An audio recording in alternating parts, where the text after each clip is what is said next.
भारतीय संस्कृति में यज्ञ, योग एवं आयुर्वेद जैसी अमूल्य विद्याएं हैं, जिसका मूल है वेद। इतिहास की ओर दृष्टि डालें तो भगवान राम, भगवान कृष्ण से लेकर राजा महाराजाओं, ग्रामवासियों व अरण्यवासी ऋषियों की कुटियों तक नित्य व नैमित्तिक यज्ञों का प्रचलन देखने को मिलता है।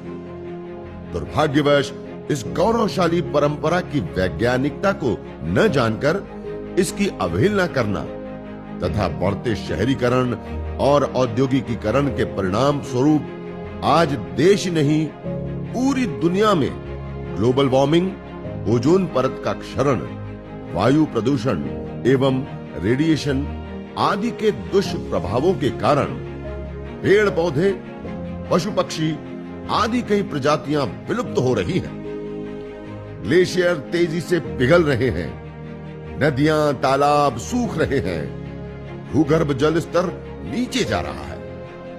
भयंकर वात चक्र, समुद्र से उठती प्रलयकारी सुनामी, विनाशकारी भूकंप, अतिवृष्टि से बाढ़, अनावृष्टि से सूखा तथा बच्चों का पैदा होते ही विकलांग होना, अस्थमा एवं कैंसर जैसी भयंकर बीमारियों से ग्रस्त रहना। आज पूरी दुनिया में केवल वायु प्रदूषण से प्रतिवर्ष 70 लाख से अधिक लोग मौत के मुंह में समा जाते हैं। प्रकृति के साथ मनुष्य के ऊपर भी अब खतरे की घंटी बज चुकी है। विकास की दौड़ में हम प्रकृति का जतन करना भूल गए हैं। मनुष्य अन्न के बिना 3 महीने, पानी के बिना 3 सप्ताह जीवित रह सकता है, परंतु हवा के बिना 2 मिनट भी नहीं। वही हवा जो जीवन देती है, आज जानलेवा हो गई है, जिसका समाधान है यज्ञ एवं वृक्षारोपण। वेद का उद्घोष है, अयम यज्ञो भुवनस्य नाभिः। यज्ञ पंचभूतात्मक देह से लेकर ब्रह्मांड तक में स्वास्थ्य एवं संतुलन को कायम करता है। वैज्ञानिक शोध दर्शाते हैं कि यज्ञाग्नि में उत्तम गुणवत्ता युक्त घृत, जड़ी बूटियां एवं समिधा आदि की मंत्रोच्चारण पूर्वक आहुति देने पर वो द्रव्य अत्यंत सूक्ष्म व आरोग्य वर्धक होकर हमें स्वास्थ्य एवं दीर्घायुष्य प्रदान करता है।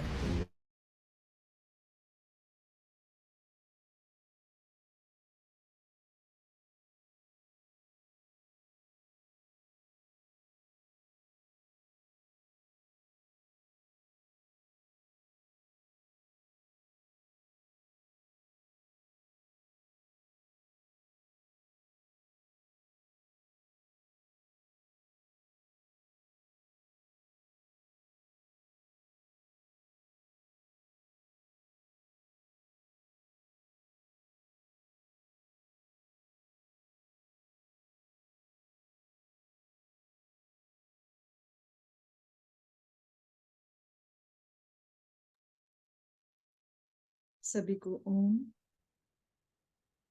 आज की कक्षा में आप सभी का स्वागत है। आज हम यज्ञ और पौरोहित्य का जो ये ऑनलाइन कोर्स पतंजलि योग पीठ हरिद्वार से चल रहा है, उसमें आदरणीय सुनीता दीदी का स्वागत करते हैं। आदरणीय दीदी जी का मैं संक्षिप्त परिचय दे देती हूँ। आदरणीय सुनीता आर्य दीदी जी, वो एक साइंस ग्रेजुएट है। उन्होंने स्कूल में ही योग सीखना प्रारंभ कर दिया था और योग की शिक्षा प्राप्त करके 19 साल की आयु में उन्होंने योग दीक्षा प्राप्त की थी स्वामी सत्यानंद जी सरस्वती से, जो कि बिहार स्कूल ऑफ योगा से हैं। और कोलकाता में उनका जन्म हुआ है। आदरणीय दीदी जी ने वहां पर उनका प्रारंभिक शिक्षण लेने के बाद मुंबई में उच्चतर अभ्यास पूर्ण किया है और विवाह के बाद दीदी जी दिल्ली में स्थित हुए हैं। उनको एब्डोमिनल ट्यूबुलर कोलाइटिस की वजह से लंबे समय तक बीमारी का भोग बनना पड़ा था, क्योंकि सही डायग्नोसिस सही समय पर नहीं हो पाया था। फिर स्वामी जी को टीवी पर देखकर ही उन्होंने प्राणायाम करके अपने आप को स्वयं को स्वस्थ किया। योग शिक्षक बने और योग शिक्षक बनने के बाद कई स्कूल, कॉरपोरेट हाउस और गवर्नमेंट और non government organisation, army, navy, air force आदि कई जगह पर शिविर लगाए और दिल्ली में 2008 से 2015 तक प्रथम महिला राज्य प्रभारी के पद पर वो सेवा दे रहे थे। 4 साल से ऑनलाइन होने वाले प्रशिक्षणों में आयुर्वेद, शरीर विज्ञान आदि योग के विषयों का प्रशिक्षण दे रहे हैं। 2005 में आदरणीय दीदी जी लाइफ मेंबर बने और वहां से शुरू करके उनकी यात्रा 2021 में कॉर्पोरेट मेंबर तक चलती रही और ये सब में उनके पतिदेव जी ने उनका पूरी तरह से निरंतर सहयोग किया है।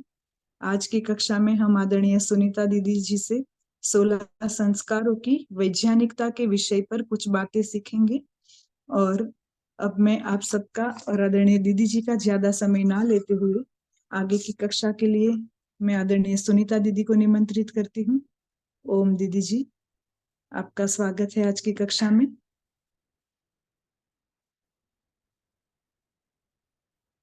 आप अपने आप को अनम्यूट कर पाएंगे?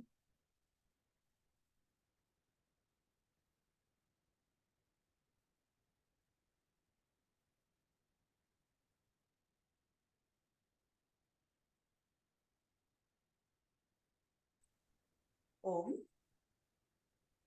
आप सब मुझे सुन पा रहे हैं? जी ओम दीदी जी। जी, जी। बहुत बहुत धन्यवाद करती हूँ हृदय से नेहा बहन का इतना सुंदर परिचय देने के लिए। आप सभी सहभागी जो पौरोहित्य कर्म को सीख रहे हैं, आप सबका भी हृदय से स्वागत और वंदन करती हूँ। आइए ओम के उच्चारण के साथ आज का सत्र आरंभ करते हैं।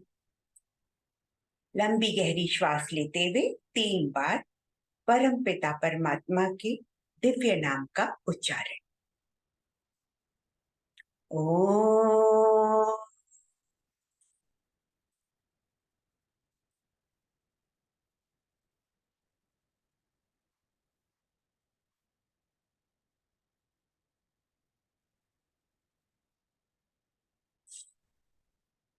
ओम।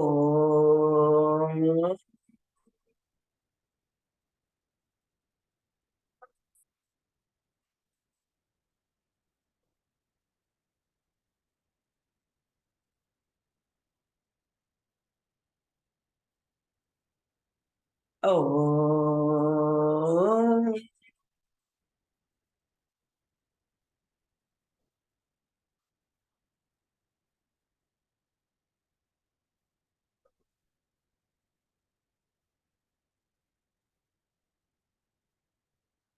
ओम श्री परमात्मने नमः।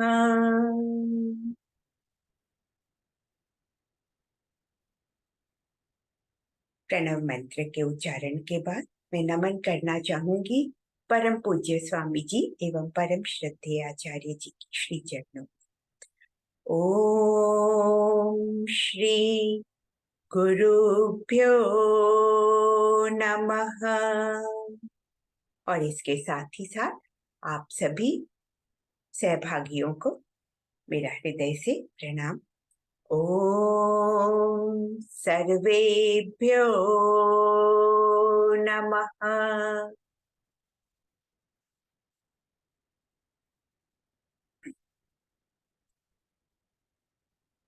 पिछले 2 दिनों की रिकॉर्डिंग नेहा बहन ने मुझे भेजी थी और मैंने उसको सुना। बहुत सुंदर आपका ये जो कार्यक्रम है, जो प्रशिक्षण का, पौरोहित्य कर्म प्रशिक्षण का बहुत सुंदर तरीके से आरंभ हुआ है।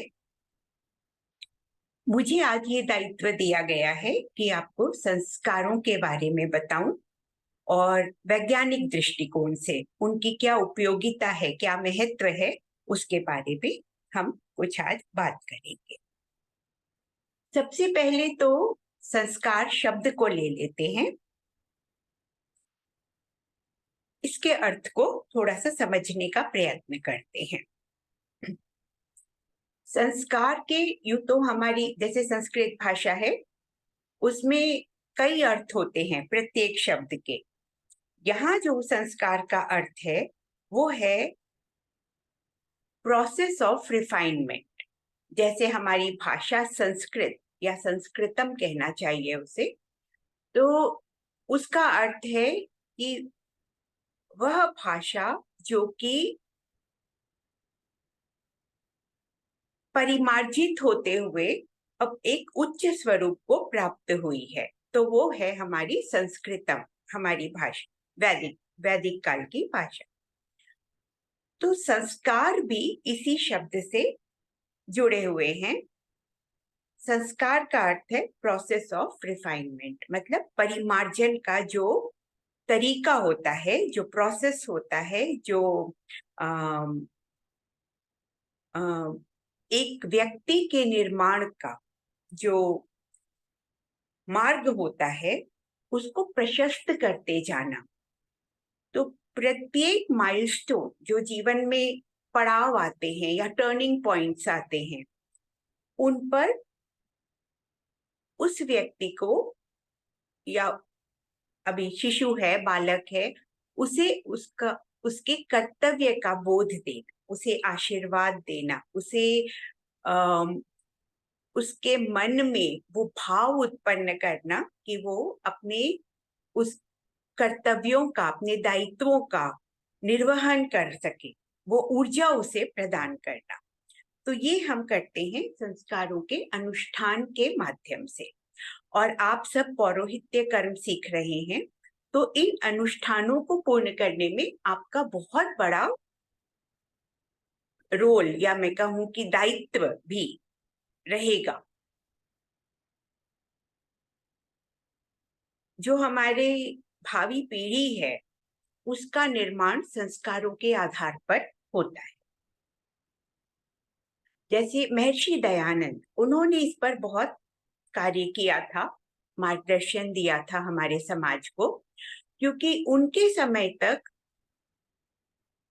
जो परिस्थितियां थी, मुगल आक्रांता, उसके पहले अन्य हूण आदि, और उसके बाद जो उनका काल था, उस समय ब्रिटिश साम्राज्य भारत में चल रहा था। तो उस सब के चलते हम अपने जो वैदिक परंपराएं थी और जो हमारे धार्मिक अनुष्ठान आदि थे, उनसे हम काफी विरक्त हो गए थे। वो हमारे जीवन में, दिनचर्या में, हम कहना चाहिए, जीवन में तो थे, पर जो दिनचर्या थी हमारी, उसमें यज्ञ आदि, योग आदि, वो सब हमने काफी हद तक छोड़ दिया था करना, क्योंकि परिस्थितियां ही ऐसी उस समय बन गई थी। जो विदेशी सभ्यता, या कहना चाहिए कि असभ्यता, वो हम पर हावी होने लगी थी। तो उस समय महर्षि दयानंद ने पुनः हमारे वैदिक धर्म को प्रतिष्ठापित करने का कार्य किया हमारे समाज में, हमारे राष्ट्र में। तो उन्होंने संस्कार विधि पुस्तक भी लिखी, अन्य बहुत सारी पुस्तकें हैं, आप जानते होंगे, सत्यार्थ प्रकाश आदि बहुत सारी उनकी पुस्तकें हैं, ऋग्वेद आदि भाष्य हैं, बहुत कई, उन्होंने जीवन पर्यंत उन्होंने बहुत कार्य किया, योग और हमारे वेदों के प्रति समर्पित थे वो। तो उन्होंने संस्कारों के प्रति भी हमारे समाज में उस बोध को पुनः जागृत किया कि क्यों ये आवश्यक है। उनका कहना था कि हम वनस्पतियों की नस्ल सुधार पर काम कर रहे हैं, हम पशुओं की नस्ल सुधार पर काम कर रहे हैं, मगर मनुष्य, मानव, उसको उन्नत बनाने के लिए हम कुछ नहीं कर रहे। और जो हमारे ऋषि मुनियों ने हमें बताया था, बहुत बड़े वो साइंटिस्ट, वैज्ञानिक हुआ करते, उन्होंने जीवन को समझा था, जीवन को कैसे जीना है उसका मार्गदर्शन दिया था हमें। वो सब हमने योग और यज्ञ को प्रतिदिन दिनचर्या में, उनकी दिनचर्या में तो था, मगर हम उसको उस समय छोड़ चुके थे। तो उसको पुनः स्थापित किया हमारी दिनचर्या में स्वयं करते थे, अपने शिष्यों को समझाते थे करने के लिए, और इस प्रकार से उन्होंने, और उसके बाद उनके जो अन्य शिष्य आए, विशेषकर स्वामी श्रद्धानंद जी का नाम लेना चाहूंगी, तो उन्होंने बहुत सारे स्कूल, डीएवी स्कूल्स स्थापित करके उनके माध्यम से भी इन चीजों को पुनः, जो हमारे समाज में जो ये नित्य कर्म लुप्त प्राय हो गए थे, उनको पुनः स्थापित किया था। तो आधारशिला जो बनती है वो प्रारंभिक वर्षों में, जो एक बालक बालिका के जो प्रारंभिक वर्ष होते हैं, उसमें हम उन्हें जितना मार्गदर्शन दे पाते हैं, उसके आधार पर वो उनका जो आगे का जीवन होता है वो उसकी आधारशिला बनती है। और वो नींव, अगर वो आधारशिला अगर मजबूत होती है, अगर अच्छी होती है, तो फिर उसके ऊपर भव्य इमारत का निर्माण भली प्रकार से हो सकता है। तो उन्होंने जैसे एक आपने कच्चा लोहा, जो लौह अयस्क होता है, जब मिट्टी से निकलता है तो वो भी मिट्टी के ढेलों की तरह ही उसकी आकृति होती है, और वैसा ही भुरभुरा सा, बिखरा सा, गिर जाए तो बिखर जाए, उसी तरह का वो होता है। पर जब वो रिफाइनिंग प्रोसेस से, जब आ, हम कहेंगे कि उसको बहुत सारी प्रक्रियाओं से जब उसको गुजारा जाता है, तो वही लोहा फौलाद बनकर अच्छी क्वालिटी का स्टील बनकर आता है, और बहुत सारे उससे हम कई उपयोग में, वो कई तरह के उपयोग उससे के होते हैं। यही प्रभाव है संस्कारों का। जो बच्चों का कच्चा मन होता है, कहते हैं ना, बच्चे कच्ची मिट्टी होते हैं, उसे किसी भी आकृति में ढाला जा सकता है। तो बच्चों का जो कच्चा मन होता है वो संस्कारित होकर अति गुणवान, कर्मठ और जागरूक व्यक्तित्व के रूप में निखर आता है। वो देश के एक अच्छे नागरिक, वो राष्ट्र के अच्छे नागरिक बनते हैं, और जो उनका कर्तव्य होता है उसका बोध उन्हें होता है, और उसके अनुसार वो कार्य करते हैं और राष्ट्र की समृद्धि में अपना योगदान देते हैं। आजकल क्या हो गया है, human rights, fundamental rights, right of speech लेकर अनर्गल बातें करते हैं लोग। वितंडा, कोई उसका प्रयोजन नहीं होता, कोई उसका आउटकम या उसका कोई बहुत अच्छा परिणाम नहीं मिलता, मगर सिर्फ विवाद करने के लिए, सिर्फ एक समाज में एक या देश में एक गलत वातावरण को फैलाने के लिए इस तरह का वितंडा या अनर्गल प्रलाप किया जाता है, और वो अधिकार के रूप में, राइट ऑफ स्पीच के रूप में। इसी प्रकार अन्य अधिकारों का दुरुपयोग हो रहा है। हमारी संस्कृति में कर्तव्य बोध था। अधिकार तो व्यक्ति को स्वयं मिलते हैं जब वो अपने कर्तव्य का निर्वहन करता है, अपनी जिम्मेदारी समझकर, अपने पूरे दायित्व को समझकर जब वो अपने कर्तव्य का निर्वहन करता है, तो अधिकार तो उसको स्वयं मिलते चले जाते हैं। तो हमारी जो संस्कृति थी उसमें कर्तव्य बोध को प्राथमिकता दी गई, और वही कर्तव्य बोध दिया जाता है संस्कारों के अनुष्ठान के माध्यम से। तो इस प्रत्येक अनुष्ठान में जो है, जैसे कोई भी अनुष्ठान हम करते हैं, आज भी हम कोई इस प्रकार के अनुष्ठान, विवाह हो गया, या जैसे बच्चों का किया जाता है तो नामकरण का अनुष्ठान, जो वैसे तो पूरे 16 संस्कार हमारे उससे भी ज्यादा हैं, पर मुख्य 16 हैं। तो 16 संस्कार हमारी संस्कृति में हैं, मगर मुख्य अभी 2-3 ही रह गए हैं। पहला वाला दे नेहा बहन। इससे भी पहले, हाँ, ये इसको आप स्क्रीन पर बड़ा करके देखें। तो ये 16 संस्कारों के नाम हैं, इनको आप नोट कर लीजिएगा, ये आपको ग्रुप में दे दिया जाएगा। तो ये क्रमशः है। तो अभी भी कुछ संस्कार हम करते हैं, पर उसको उस रूप में नहीं करते जैसे अनुष्ठान के साथ, मंत्रोच्चारण के साथ, यज्ञ आदि के साथ, इस तरह से नहीं करते।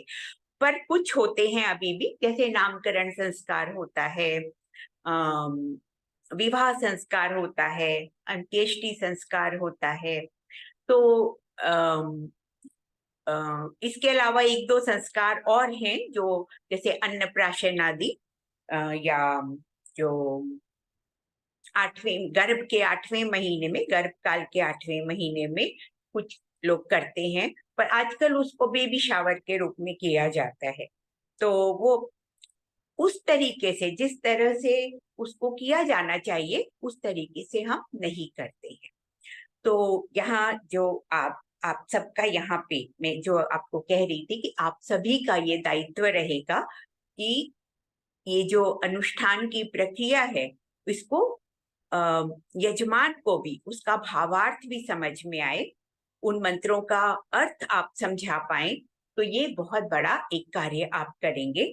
तो ये उनका मार्गदर्शन करेंगे। ये मंत्र जो हैं, इनमें वो सभी कुछ हमारे ऋषियों ने दिया है, वो पूरा भाव, वो पूरे सब उन भावों की व्याख्या दी है कि वो सब उसको समझ पाए ठीक प्रकार से, कि यह जो समय है या ये जो पड़ाव है, ये जो माइलस्टोन है, ये हमें, इसके आगे हमें कहाँ जाना है, यहाँ से अब आगे का मार्ग क्या है।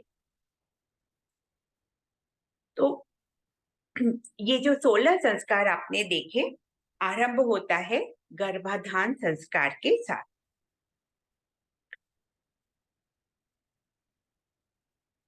गर्भाधान संस्कार क्या है?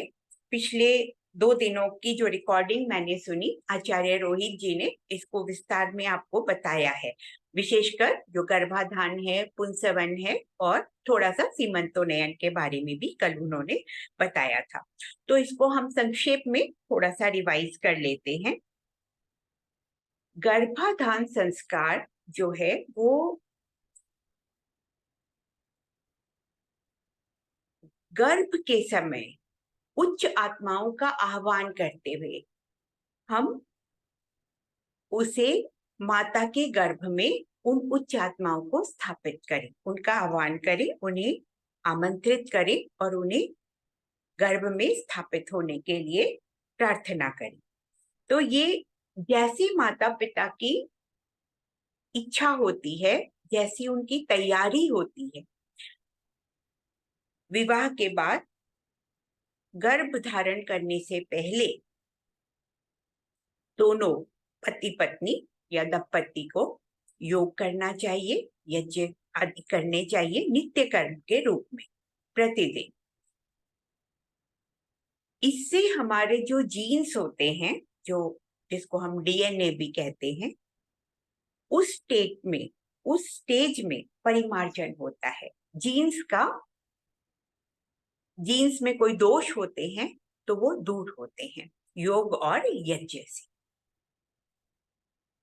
इस पर और रिसर्च की आवश्यकता है, इस बात पर हम सब जो पूज्य स्वामी जी से वर्षों से जुड़े हैं, तो हम सब इस बात को समझ गए हैं। अब बहुत सारी रिसर्च पतंजलि रिसर्च इंस्टीट्यूट में हो भी रही है, और लगभग 20 वर्ष से ज्यादा जो स्वामी जी इस क्षेत्र में कार्य कर रहे हैं, योग के क्षेत्र में कार्य कर रहे हैं, वही काफी है इस बात को हमें समझाने के लिए।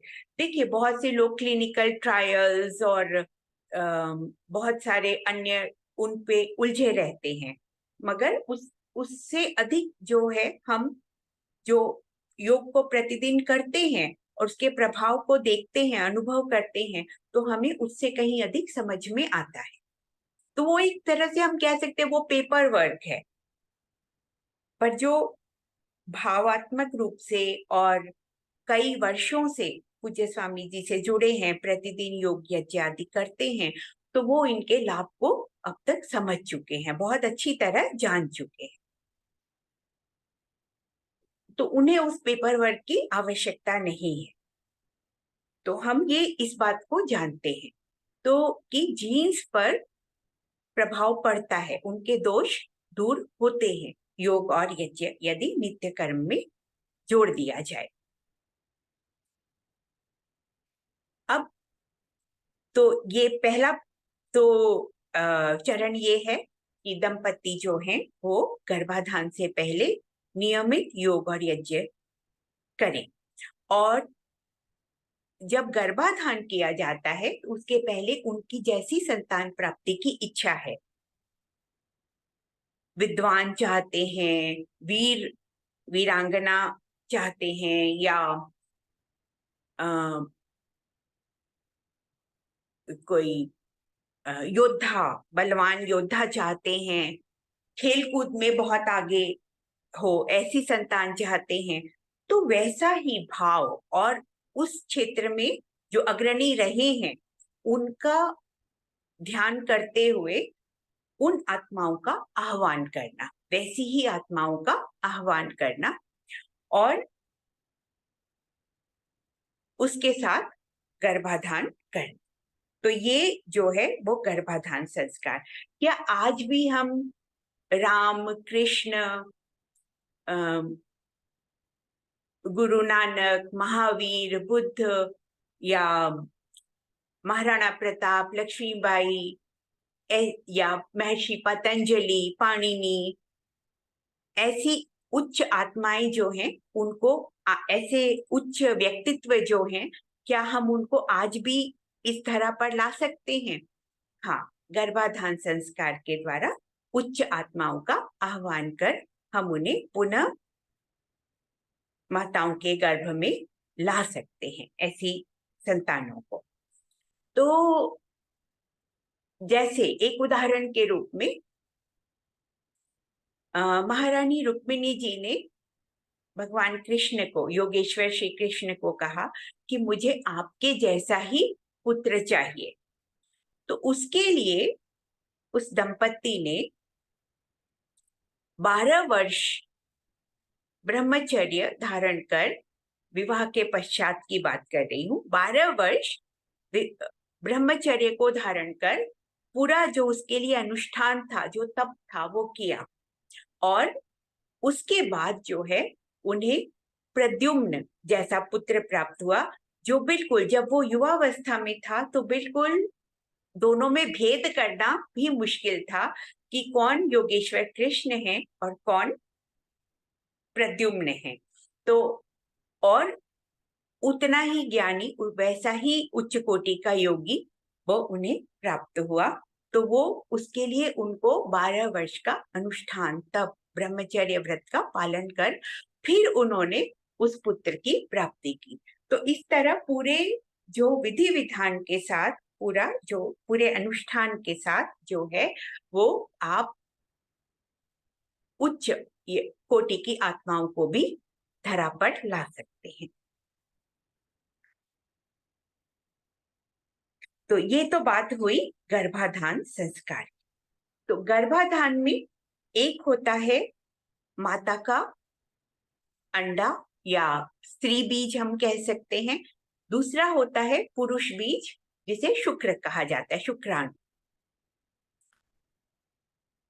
और एक इंटरेस्टिंग फैक्ट मैं आपको यहाँ बताना चाहती हूँ कि मानव संरचना में अनेकों कोशिकाएं होती हैं। जैसे स्किन सेल्स अलग होते हैं, त्वचा की जो कोशिकाएं होती हैं वो अलग होती हैं। हमारी लीवर में जो कोशिकाएं हैं, लीवर माने यकृत, यकृत की जो कोशिकाएं हैं, या हमारी जो किडनी या वृक्क हैं उनकी कोशिकाएं हैं, सब अलग अलग प्रकार की होती हैं। हमारे ब्रेन सेल्स, मस्तिष्क की कोशिकाएं, इनसे भी अलग होती हैं। और बहुत सूक्ष्म कोशिकाओं से, करोड़ों करोड़ों कोशिकाओं से मिलकर हमारा शरीर बना हुआ है। तो ये जो कोशिकाएं होती हैं, मतलब 1 स्क्वायर सेंटीमीटर छोटा सा, मेरे अंगूठे के नाखून से भी छोटा हिस्सा अगर त्वचा का निकाल कर उसको माइक्रोस्कोपिकली देखा जाए, ऑब्जर्व किया जाए, तो उसमें आपको 30 लाख कोशिकाएं मिलेंगी। इतनी सूक्ष्म होती हैं, हम नेकेड आईज से सिर्फ इन चर्म चक्षुओं से उनको नहीं देख पाएंगे। तो उसके लिए हमें किसी उपकरण, माइक्रोस्कोप आदि उपकरण की आवश्यकता पड़ेगी। तो उस सूक्ष्मदर्शी की सहायता से हम देखेंगे, उनको गिनेंगे, तो 1 स्क्वायर सेंटीमीटर्स में लगभग 30 लाख कोशिकाएं होती हैं। तो मैं ये सिर्फ इसलिए बता रही हूँ कि कितनी सूक्ष्म होती हैं। एक सुई की नोक पर सैकड़ों कोशिकाएं आ जाती हैं, इतनी छोटी होती हैं हमारी कोशिकाएं। इसमें से भी अगर हम देखें तो जो शुक्र होता है वो मानव देह में सबसे छोटी कोशिका है। एक सुई की नोक पर कई 100 आ जाएंगे, इतनी छोटी, बहुत छोटी। और अगर मानव शरीर संरचना को ही देखें तो स्त्री बीज जो होता है, ओवम या अंडा जो होता है, वो मानव शरीर की सबसे बड़ी कोशिका है। मानव शरीर में उत्पन्न होने वाली या बनने वाली सबसे बड़ी कोशिका है। कारण क्या है? दोनों का न्यूक्लियस तो बराबर ही होता है। दोनों में जो केंद्रक होता है, जो जीन्स को कैरी करता है, माता के जीन्स और पिता के जीन्स, वो तो लगभग बराबर आकृति का होता है। मगर जो स्त्री बीज होता है वो अपने साथ बहुत सारा न्यूट्रिशन, बहुत सारा भोजन पैक करके आता है, ताकि प्रारंभिक अवस्था में उसे भोजन की कमी ना हो। जब वो निषेचित होता है शुक्र के द्वारा, फर्टिलाइज होता है, तभी तो गर्भधारण होगा। तो उस समय वो बहुत तेजी से विभाजित होता है। गर्भाधान के समय में वो जब शुक्र अंडाणु के भीतर प्रविष्ट होकर दोनों जो केंद्रक होते हैं, न्यूक्लियस होते हैं, वो आपस में मिल जाते हैं। और बहुत आश्चर्य की बात है कि प्रकृति ने हमारी सारी जो कोशिकाएं हैं उसमें 23 पेयर्स ऑफ क्रोमोसोम बताए हैं, मतलब 23 जोड़े, 46 क्रोमोसोम्स होते हैं जो हमारे पूरे जीन्स को कैरी करते हैं। जीन्स आप कह सकते हैं कि एक एक गुण को निर्धारित करता है। हमारी नाक कैसी होगी, हमारी त्वचा का रंग कैसा होगा, आंखें कैसी होंगी, कान कैसे होंगे, लिवर कितना बड़ा होगा, हार्ट की आकृति क्या होगी, सब सारे जो ये हैं, ये जीन्स या जिनको हम कह सकते हैं गुण, हमारे गुणसूत्र। तो ये सारे जो हमारे, और ये एक माला की तरह पिरोए हुए होते हैं जीन्स, वो होते हैं हमारे गुणसूत्र या क्रोमोसोम्स। तो 23 पेयर्स ऑफ क्रोमोसोम्स जो होते हैं, 46 ये क्रोमोसोम होते हैं। पेयर भी इसलिए होते हैं कि एक हमें माता से मिलता है और एक हमें पिता से मिलता है। मगर जब ये अंडाणु और शुक्राणु बनाते हैं तो ये हाफ हो जाते हैं, मतलब पेयर में नहीं रहते, वो पेयर आपस में मिक्स होकर पर वो एक एक में विभाजित हो जाते हैं। तो हमारे जो शरीर में जब नॉर्मल सेल डिवीजन होता है तो एक कोशिका से, एक पेरेंट सेल से 2 डॉटर सेल्स बनती है। एक मातृ कोशिका से 2 एक जैसी सेल्स जो हैं विभाजित होकर। इसी प्रकार हमारे शरीर की सारे सेल्स विभाजित होते हैं, चाहे वो त्वचा के हो, चाहे वो हमारे मसल्स के हो, चाहे वो हमारे अन्य सेल्स हो शरीर के, वो सब इसी प्रकार सेल डिवीजन की प्रक्रिया के द्वारा विभाजित होते हैं। तो प्रत्येक पेयर जो होता है वो पूर्णता से विभाजित होकर, उसका रेप्लिकेशन होकर वो दोनों सेल्स में बराबर वही 23 पेयर्स होते हैं। मगर जब हमारे अंडाणु और शुक्राणु बनते हैं तो वो 2 बार डिवाइड होते हैं सेल। तो पहले एक सेल से 2 डॉटर सेल्स बनते हैं, उसके बाद वो दोनों फिर डिवाइड होकर वो आधे आधे केंद्रक वाले सेल्स बनते हैं। यानी कि उसमें 23 पेयर्स ऑफ क्रोमोसोम्स नहीं होते, मात्र 23 होते हैं। तो वो उसमें, पर ऐसा भी नहीं होता कि मात्र पिता से आया हुआ है या सिर्फ माता से आया हुआ है वो क्रोमोसोम, वो मिक्स होकर वो उस समय वो उनको प्रकृति इस तरह से प्रकृति ने वो बनाया हुआ है कि दोनों के गुण मिक्स होकर बच्चों में आते हैं, संतान में आते हैं। तो वो इस तरह से वो जो अंडाणु और शुक्राणु बनते हैं, होते तो उसमें हाफ क्रोमोसोम्स हैं, पेयर का एक ही होता है, मगर वो मिश्रित होता है। वो मिश्र होकर जो है वो एक्सचेंज हो जाते हैं, कुछ जीन्स जो हैं क्रोमोसोम्स में एक्सचेंज हो जाते हैं, पेयर में आपस में एक्सचेंज हो जाते हैं, और उसके बाद फिर वो डिवीजन होता है। अगला डिवीजन जो होता है उसमें एक पेरेंट सेल से 4 डॉटर सेल्स बनती हैं, और वो होते हैं हमारे स्त्री शरीर में अंडाणु या पुरुष शरीर में शुक्राणु। तो इस प्रकार से ये बनते हैं। और फिर जो आधे आधे जो केंद्रक होते हैं, मतलब 23 मात्र क्रोमोसोम्स होते हैं, पेयर नहीं होता। पेयर बनता है जब एक शुक्राणु अंडाणु को फर्टिलाइज करता है, तो तब वो पुनः एक पूर्ण कोशिका बन जाती है मानव शरीर की, और फिर वो बहुत तेज गति से मल्टीप्लाई होते हैं वो सेल्स, और फिर उसके बाद जो है वो 3 लेयर बनते हैं उसमें। पहले उस अवस्था में उसे जाइगोट कहा जाता है। उसके 3 डिस्टिंक्ट लेयर बन जाते हैं। बाहरी परत एक्टोडर्म होती है, बीच वाली मीजोडर्म होती है, और अंदर वाली जो होती है बीच में जो होती है वो एंडोडर्म होती है। तो endo, meso and ectoderm, 3 layer, 3 distinct layer बनती हैं। माइक्रोस्कोप से देखेंगे तो 3 परतें, 3 लेयर्स दिखाई देती हैं, और फिर उनमें जो जेनेटिक कोड होता है उसके अनुसार बाहरी परत जो है, हमारी बाहरी त्वचा, हमारे चेहरे के जो नाक, कान आदि, होठ आदि हैं वो बनाती हैं। उसके अलावा मस्तिष्क, जो न्यूरॉन्स हैं, हमारा पूरा नर्वस सिस्टम ज्यादातर उससे बनता है। कुछ फेशियल बोन्स, क्रेनियल जो स्कल के बोन्स होते हैं, कुछ वो भी बनते हैं।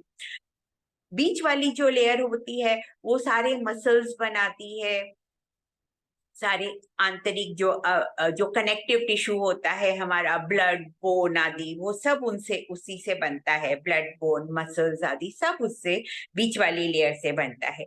और जो एंडोडर्म होती है वो हमारी सेंट्रल कनाल बनाती है। मतलब आप देखिए, जो गले से होती हुई जो जाती हैं, तो 2 आप देखेंगे यहाँ पर। एक है हमारे नासिका के साथ जुड़ा हुआ जो पूरा हमारा रेस्पिरेटरी सिस्टम है, श्वसन तंत्र है, और एक आप देखेंगे जो गले से होता हुआ नीचे जाता हुआ मुख से जुड़ा हुआ हमारा पाचन तंत्र है।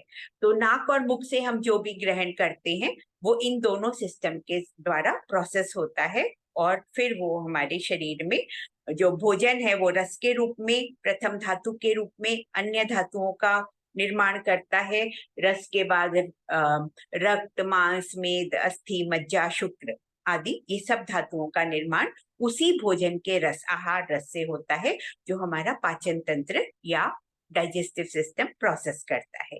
तो जो बीच वाला जो परत होती है, जो केंद्र वाली परत होती है, सेंट्रल जो लेयर होती है, एंडोडर्म, उससे हमारे ये 2 सिस्टम्स का निर्माण होता है, जो हमारी सेंट्रल कैविटी है उससे जुड़े हुए हैं। तो नाक और मुख से जो जुड़े हुए हैं वो ये 2 सिस्टम। तो इस तरह से पूरा एक सेल का कार्य निर्धारित होता है। जो प्रारंभिक कोशिकाएं होती हैं, पूरा जेनेटिक कोड के हिसाब से, ये जो 23 पेयर्स ऑफ क्रोमोसोम होते हैं, ये जो 46 क्रोमोसोम्स होते हैं, इन्हीं के ऊपर जो है पूरा जो है आगे का निर्माण टिका हुआ है। अब जो उसके बाद का प्रोसेस होता है, तो लगभग 8 हफ्ते लगते हैं। अलग अलग तरीके से ये कोशिकाएं डिवाइड होती हैं, जो और अलग अलग अंगों का, बॉडी सिस्टम्स का निर्माण करती हैं। और उस समय पहले 8 हफ्तों में अगर आप माइक्रोस्कोपिकली देखें उस भ्रूण को, उस फीटस को या उस जाइगोट को आप लगातार ऑब्जर्व करेंगे, तो आप देखेंगे कि अनेक रूप बदलता है। वो जो भ्रूण होता है वो अनेक रूप बदलता है। कभी वो मछली की आकृति दिखती, कभी वो मेंढक की आकृति का दिखता है, कभी वो चिड़िया या चूजे की आकृति का, कभी चूहे की आकृति का, कभी उसमें से हमें जैसे लगेगा कि हाथी की तरह की सूंड भी दिखाई देती है छोटी सी। तो इस तरह से अनेकों रूप बदलता हुआ वो फिर 8वें हफ्ते के अंत तक वो आकर वो एक मानव आकृति में, लगभग एक मानव की आकृति को ग्रहण करना आरंभ करता है वहां आकर। और उस समय दूसरा संस्कार किया जाता है जिसे कहा जाता है पुंसवन संस्कार। पुंसवन का अर्थ ही है पुरुषोचित, पुरुष जो है। तो उस समय जो है वो पुरुष की आकृति में एक मानव की आकृति लगभग ग्रहण कर चुका होता है वो भ्रूण, और वहां आकर वो जो वो समय होता है वहां पर हमारी ऋषियों ने हमें बताया कि अब जो है वो मानव की आकृति ले चुका है, तो अब उसमें मानवोचित गुणों का आधान किया जाए। तो उस समय प्रावधान किया गया पुंसवन संस्कार का।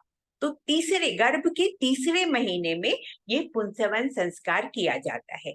कुछ लोग कहते हैं पुत्र प्राप्ति के लिए किया जाता है, नहीं, सिर्फ पुत्र के लिए नहीं, एक अच्छी संतान जो पूरे उसके जो मानव, अब वो मानव रूप उसने ग्रहण कर लिया है, कई योनियों से गुजरते हुए हम कह सकते हैं कि गर्भ धारण के बाद वो जो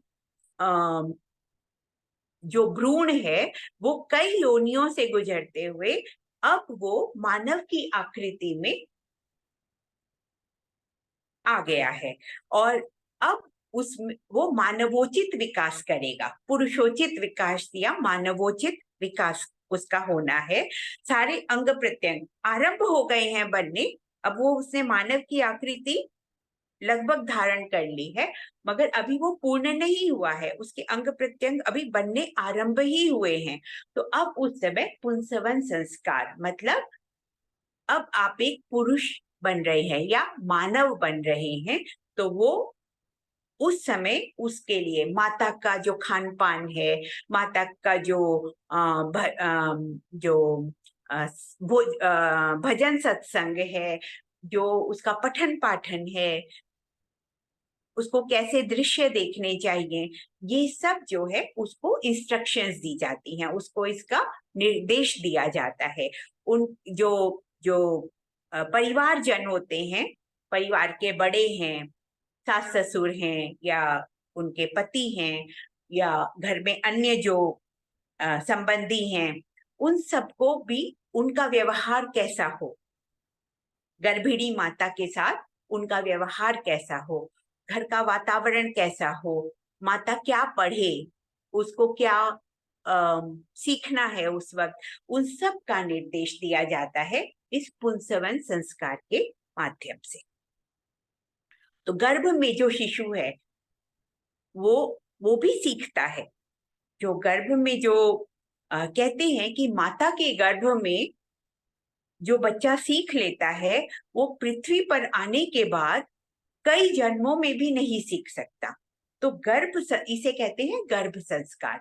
गर्भ में जो बच्चे को शिक्षा मिलती है या गर्भस्थ शिशु जो सीख लेता है, माता के प्रति वो अति संवेदनशील होता है।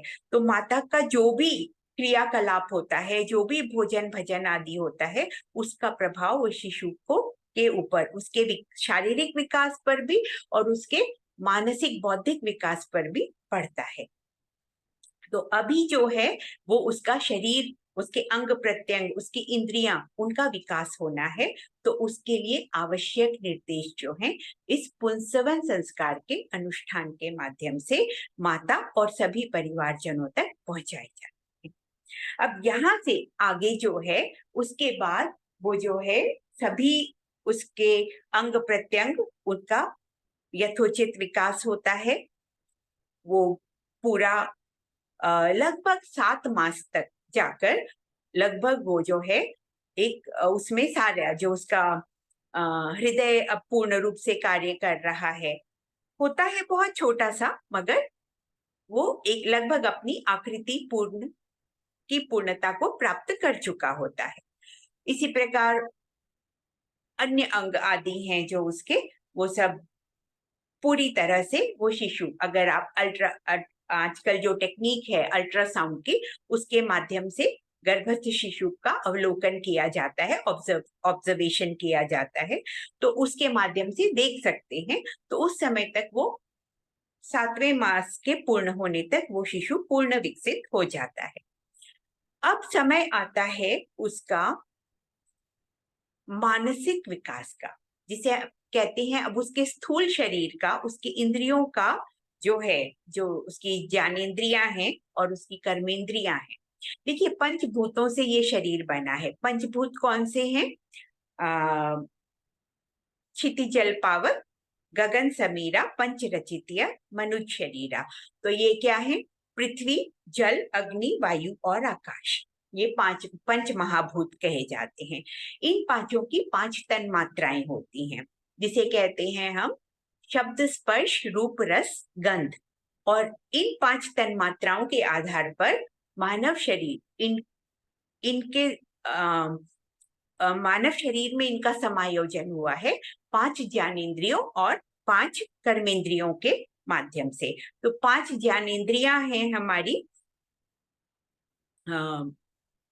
ये हमारी त्वचा, हमारी आंखें, कान, नाक गंध के लिए, और जिह्वा रस के लिए।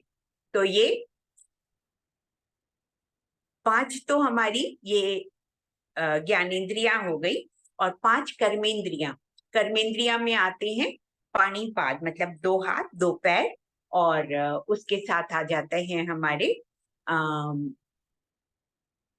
पायु उपस्थ, मतलब जो एक्सक्रीशन के लिए, जो हमारी मल मूत्र त्याग करने वाली जो इंद्रियां हैं, पायु और उपस्थ, और उसके अलावा वाक इंद्रिय, बोलने की शक्ति।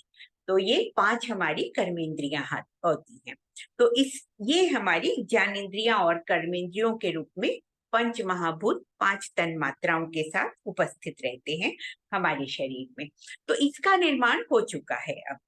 अब इसके बाद जो है, जो हमारा सूक्ष्म शरीर होता है, ये स्थूल शरीर है। सूक्ष्म शरीर जो है, उसमें जो मन, बुद्धि, चित्त, अहंकार, तो ये इन उपकरणों का विकास अब आरंभ होता है। तो इनका आरंभ तो पहले हो चुका है, मगर अब उसका पूर्णता को प्राप्त करेगा वो। तो अब इस पर जो है प्रकृति जो है, अब सूक्ष्म शरीर के निर्माण पर आगे बढ़ती है। तो यहाँ उसका निर्माण अगले 2 महीनों में पूर्ण होता है। तो यहाँ जो ब्रेन के न्यूरॉन्स होते हैं, वो विकसित होते हैं इस अवस्था में, और जो उसका जो मन होता है, जो गर्भस्थ शिशु का जो मन होता है, उसका विकास होता है। मन हम कह सकते हैं कॉन्शियस माइंड। तो ये जो होता है, एक होता है सबकॉन्शियस माइंड, उसे हम चित्त कह सकते हैं। तो ये जो है, इनका विकास जो है, मन और चित्त, इसका, और बुद्धि, साथ ही साथ बुद्धि, तो इनका विकास अब जो है 7वें महीने के बाद होता है। तो 6ठे से 8वें महीने के बीच में, ज्यादातर 8वें में ही किया जाता है इसको, क्योंकि देखिए नक्षत्रों का भी बहुत महत्व है। शुभ नक्षत्र, तिथि नक्षत्र आदि देखकर तब अनुष्ठान किए जाते हैं, तब ये संस्कारों का अनुष्ठान किया जाता है। तो इसलिए थोड़ा आगे पीछे गर्भकाल में ये अनुष्ठान हो सकते हैं। तो इसीलिए थोड़ा सा टाइम पीरियड इसका दोनों तरफ एक्सटेंड किया गया है। तो लगभग 6ठे से 8वें महीने के बीच में सीमंतोन्नयन संस्कार। यहाँ पर जो है, यहाँ जो गर्भस्थ शिशु है, उसके मानसिक और बौद्धिक विकास की कामना की जाती है, और उससे संबंधित जो दिशा निर्देश हैं, जो भी इंस्ट्रक्शंस हैं, वो भावी माता पिता को और परिवारजनों को दी जाती है। और प्रत्येक संस्कार जो होता है उसी अनुष्ठान के साथ पूर्ण किया जाता है। यज्ञ भी होता है, बंधु बांधव जुड़ते हैं, साथ में भोजन आदि की व्यवस्था होती है। तो एक पूरा एक समारोह, एक उत्सव की तरह हर संस्कार का अनुष्ठान किया जाता है। और साथ सबकी उपस्थिति में, सबके साथ जुड़कर, क्योंकि देखिए मनुष्य सामाजिक होता है स्वभाव से। मनुष्य जो है वो एक समाज के रूप में चलता है। और बृहत्तर रूप में, इसको और बड़े रूप में देखें तो फिर वो राष्ट्र जो है, मगर इसकी जो आधारशिला है वो है व्यक्ति, व्यक्ति का व्यक्तित्व, उसका चरित्र। तो ये व्यक्तित्व निर्माण, ये चरित्र निर्माण, ये इसी प्रक्रिया का नाम है संस्कार, संस्कारों का अनुष्ठान। तो ये हो गया आपका सीमंतोन्नयन संस्कार। उसके बाद आता है प्रसव की प्रक्रिया के बाद जात कर्म संस्कार। तो इसमें पहले तो जो नाभि से जुड़ा होता है बच्चा मां से, गर्भनाल के द्वारा, उसी से वो सब पोषण, सारा जो भोजन, ऑक्सीजन आदि सब प्राप्त करता है माता के रक्त के द्वारा। तो सबसे पहले तो जब माता के शरीर से बाहर आने के बाद, जब वो अपनी प्रथम श्वास लेता है, तो तब इस गर्भनाल को का विच्छेदन किया जाता है। उसके बाद जो है ये साथ ही साथ ये जो बालक का या शिशु का पिता होता है, वो उसके जिह्वा पर, जैसा जिसका सामर्थ्य हो, सोने चांदी की अथवा तुलसी के पौधे के तिनके के द्वारा भी हो सकता है, वो शहद में डुबाकर उसकी जिह्वा पर ओम लिखता है और उसके कान में कहता है त्वम वेदो असि। यहाँ पर जो है ये पहला तो, एक तो अभी तक तो वो सिर्फ माता के शरीर से जुड़ा हुआ था, माता के शरीर के भीतर था। अब वो बाहर आया है तो उसका पिता से भी संबंध स्थापित हो रहा है। पहला तो कि पिता उसे अपनी गोद में लेते हैं, अपने हाथों में लेते हैं, फिर उसको उसकी जिह्वा पर इस शलाका से या तुलसी के तिनके से, शहद से के द्वारा लिखते हैं, त्वम ओम लिखते हैं, और कान में उसके छोटा सा मंत्र त्वम वेदो असि बोलते हैं। तो उसे उसके आत्म स्वरूप का, उसके ज्ञान स्वरूप का बोध कराया जाता है कि तुम अपने साथ बहुत सारा, देखिए कोई भी आत्मा जब आती है तो अपने साथ अपना सूक्ष्म शरीर लेकर आती है। पिछले जन्म जन्मांतरों का जो सूक्ष्म शरीर होता है वो आत्मा के साथ ही प्रस्थान करता है पिछले जन्म में, और अगले जन्म में वो साथ ही आता है। तो ये जो पीछे की जो मन बुद्धि चित्त अहंकार, ये सूक्ष्म शरीर के उपकरण है, ये आत्मा के साथ ही आते हैं और नए शरीर में स्थापित होते हैं। तो वो जो अपने संस्कार पहले के लेकर आया है, जो अपनी वो स्मृति तो पूरी उसकी उस समय नए जन्म में आने के बाद वो सारी स्मृतियां नहीं रहती है।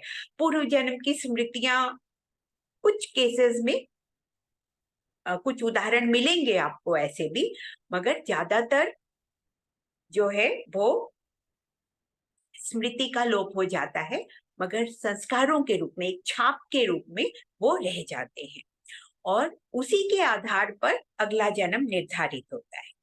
किसी भी आत्मा का जो अगला जन्म है, वो जो उसके कर्म फल जो है, पीछे के जो संचित कर्म हैं, शुभ अशुभ, अकर्म विकर्म जो भी हैं, उनके आधार पर ही अगला जन्म निर्धारित होता है। अगले जन्म में उसे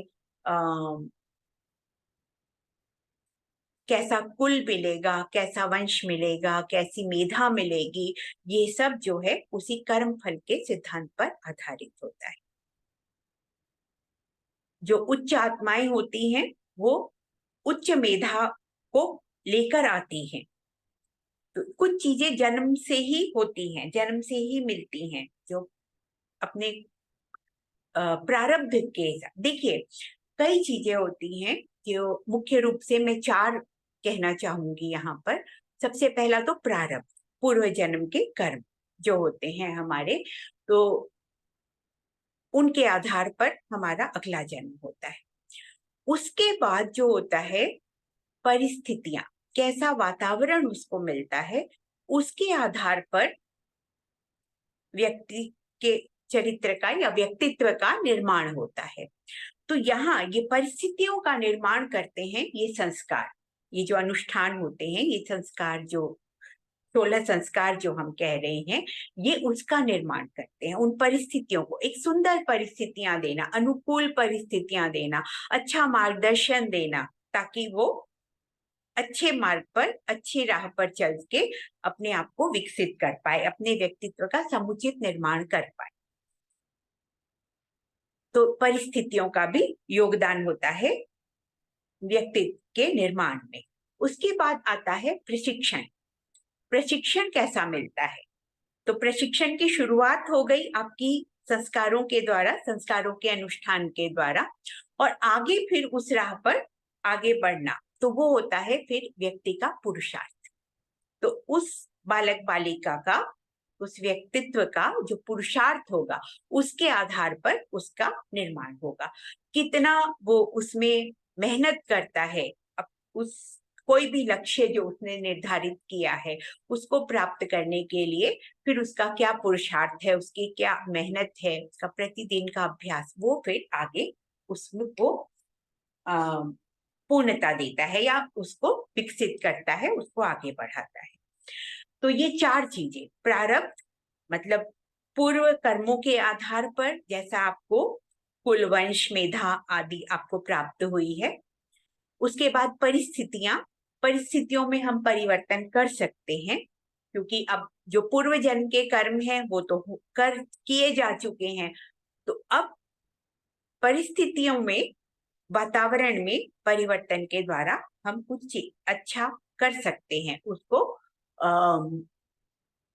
अगर अशुभ कर्मों का प्रभाव है तो उसको भी यहाँ हम दूर करने का प्रयत्न कर सकते हैं।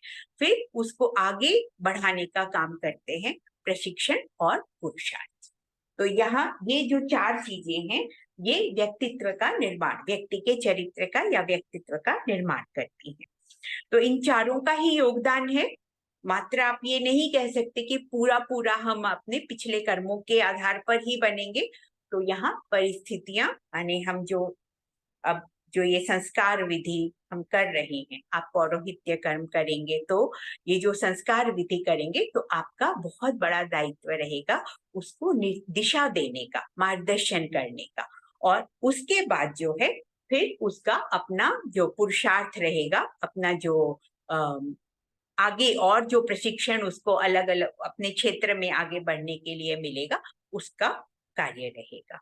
तो इस प्रकार से ये है आपका यहाँ सीमंतोन्नयन संस्कार के द्वारा 8वें माह में, मतलब 6ठे से 8वें माह के बीच में एक शुभ नक्षत्र में इसका अनुष्ठान किया जाता है, सीमंतोन्नयन संस्कार किया जाता है, और गर्भस्थ शिशु को के पूर्ण मानसिक बौद्धिक विकास की कामना की जाती है, और उससे संबंधित निर्देश जो हैं वो माता पिता, बंधु बांधवों को दिए जाते हैं। और जात कर्म संस्कार में जो है, इसी जो ज्ञान स्वरूप जो है उसका, जो उसको पहले से ज्ञान है बालक को, उसको उसका बोध जो है पिता उसको पुनः देता है इस पृथ्वी पर आने के बाद, जन्म के बाद। तो यहाँ त्वम वेदवसी कहकर पिता उसका स्वागत भी करते हैं और उसको अपने आत्मस्वरूप का बोध भी देते हैं। पिता, पिता की जो व्याख्या है पिता शब्द की, पाति रक्षति इति पिता, मतलब जो देखिए माता शब्द को कहते हैं मान्यम हितम करोति इति माता, जो सब प्रकार से बच्चे का हित करती है वो माता होती है। और जो पातक से बचाता है, पाप से या अशुभ से बचाता है, वो होता है पिता। तो अब आता है नामकरण संस्कार। जो पांचवा संस्कार है वो है जन्म के बाद लगभग 21वें, 11वें, 21वें, 31वें या 51वें दिन तक भी ये किया जाता है। और नामकरण संस्कार एक सुंदर, योग्य, यथा योग्य नाम जो है उसका चयन करके उस बच्चे को का नामकरण किया जाता है, एक सार्थक नाम दिया जाता है उसको। और क्योंकि वो उसकी आइडेंटिटी होती है, पूरा जीवन उसको उसी नाम से पुकारा जाएगा, उसी नाम से वो जुड़ा रहेगा। तो एक यहाँ ये नामकरण संस्कार का भी, नाम का भी बहुत महत्व है। उसके बाद आती है फिर दो और संस्कार, निष्क्रमण और अन्नप्राशन। निष्क्रमण संस्कार माने, देखिए, पहले तो घरों में ही व्यवस्था होती थी, जो प्रसव घरों में ही होता था, उसके लिए विशेष स्थान होता था। और फिर उसके बाद जो जच्चा बच्चा मतलब माता और संतान, उन्हें सीमित स्थान में ही एक जगह ही रखा जाता था, क्योंकि माता का भी शरीर उस समय गर्भ या प्रसव के बाद जो है काफी, कहते हैं कि कमजोरी आ जाती है कई तरह की उसमें, और बच्चा जो है वो भी अभी बाह्य वातावरण को झेलने के लायक नहीं है, तो उसे एक सीमित स्थान में ही वो रहते थे। तो उसके बाद जो है निष्क्रमण संस्कार के द्वारा बच्चे को घर से बाहर ले जाया जाता था। और जैसे तीसरे महीने या चौथे महीने के शुक्ल पक्ष को ज्यादा शुभ माना जाता है, तो उसमें एक जो ज्यादातर शुक्ल पक्ष की तृतीया, तो ये तीसरे या चौथे महीने में या जिस भी तिथि को उसने जन्म लिया हो वो भी उस बच्चे के लिए शुभ होती है। तो उस तिथि को, शुक्ल पक्ष की उस तिथि को बाहर ले जाया जाता था, घर से बाहर। तो साफ हवा, खुली हवा में उसे ये निष्क्रमण संस्कार कर, मतलब उसे बाहर ले जाकर माता या पिता उसको गोद में ले जाकर बाहर, या घर के बड़े जो दादा दादी हैं वो भी, कोई भी उसे बाहर साफ खुली हवा में उसे घुमा कर लाते थे। तो ये भी अनुष्ठान के साथ, बंधु बांधवों की उपस्थिति के साथ इसे निष्क्रमण संस्कार के रूप में मनाया जाता था। उसके बाद आता है अन्नप्राशन संस्कार। अन्नप्राशन माने कि माता का दूध अब उसके विकास के लिए पूरा नहीं पड़ता, तो अब उसको उसके शारीरिक विकास के लिए, उसके शारीरिक बौद्धिक विकास के लिए जो अच्छे जो अन्न का सेवन जो है वो आवश्यक है। तो दधी, मधु, घृत आदि मिश्रित नरम भात जो है उसको खिलाया जाता था। और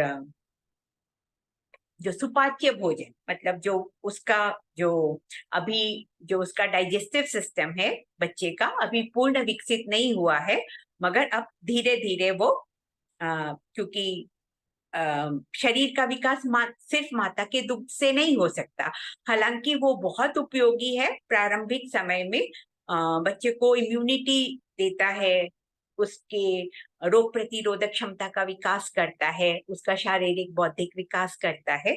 मगर अब जो है चौथे से छठे महीने के बीच में जब भी उपयुक्त समय हो, जब भी उसके शारीरिक विकास को देखते हुए जब भी उचित समय लगे, चौथे से छठे महीने के बीच में और शुभ नक्षत्र में अन्नप्राशन संस्कार किया जाता था। तो ये बाहर निकालना बाहर घुमाना, निष्क्रमण संस्कार और अन्नप्राशन, क्योंकि अब उसे धरा पर ही विकसित होना है, पूर्ण अपने व्यक्तित्व की पूर्णता को प्राप्त करना है, तो पृथ्वी पर जो भी उसे बाह्य वातावरण को भी बाह्य वातावरण के अनुसार भी अपने आप को ढालना है, और भोजन भी उसका धीरे धीरे इसमें अन्न आदि जोड़कर, अन्न फल शाक आदि जोड़कर उसका धीरे धीरे भोजन भी उसके शारीरिक विकास के अनुरूप बढ़ाना है। तो ये इसलिए ये 2 संस्कार करके उसको आरंभ किया जाता था उस प्रक्रिया को। उसके बाद जीवन के पहले, तीसरे, 5वें वर्ष में जो है वो चूड़ा कर्म या मुंडन संस्कार और साथ ही साथ कर्णवेद संस्कार, ये 2 संस्कार और किए जाते थे। तो अब इसके पीछे की क्या वैज्ञानिकता है? पहला, तीसरा, 5वां वर्ष ऑड, जो इवन और ऑड हम कहते हैं ना, तो ये ऑड संख्या, जो विषम संख्या, पहला, तीसरा, 5वां, तो इसी के आधार पर ये इन्हीं वर्षों में ये संस्कार होते थे, पहले, तीसरे या 5वें वर्ष में जीवन के, बालक के जीवन के पहले, तीसरे या 5वें वर्ष में ये 2 संस्कार होते थे। चूड़ा कर्म या मुंडन संस्कार, जो जन्म के जो बाल आते हैं, होते हैं, उनको हटाने वाला, पूरी तरह से हटाना। देखिए, एक और संस्कार है जिसे केशांत संस्कार भी कहा जाता है। वो होता है जब बालक गुरुकुल में जाता है, और वहां पर इस फर्क यहाँ पर ये है, दोनों में भेद ये है कि चूड़ा कर्म संस्कार या मुंडन संस्कार में सारे बाल हटा दिए जाते हैं। सिर के ऊपर के जो सारे बाल होते हैं वो साफ कर दिए जाते हैं उस तरह से। और जो केशांत संस्कार होता है, गुरुकुल में जाने के बाद वहां पर शिखा छोड़ी जाती है और बाकी का जो है वो मुंडन किया जाता है, बाकी का के केश हटा दिए जाते हैं। तो यहाँ मुंडन संस्कार में गर्भ के जो भी बाल होते हैं वो यहाँ पर हटा दिए जाते हैं, और कहते हैं कि इसके जो पीछे की जो अशुभ प्रवृत्तियां थी वो भी इसके साथ हटा दी जाती हैं। पर अब इनके पीछे के जो प्रयोजन थे, जो इनके पीछे के जो विचार थे, वो उन पर और अनुसंधान करके इनको समझने की आवश्यकता है कि इनका क्या प्रभाव होता है। साइंटिफिकली इनको पुनः हमें एक तरह से पुनः स्थापित करना होगा रिसर्च के माध्यम से। कर्णवेद संस्कार वो भी जीवन के पहले, तीसरे अथवा 5वें वर्ष में किया जाता था।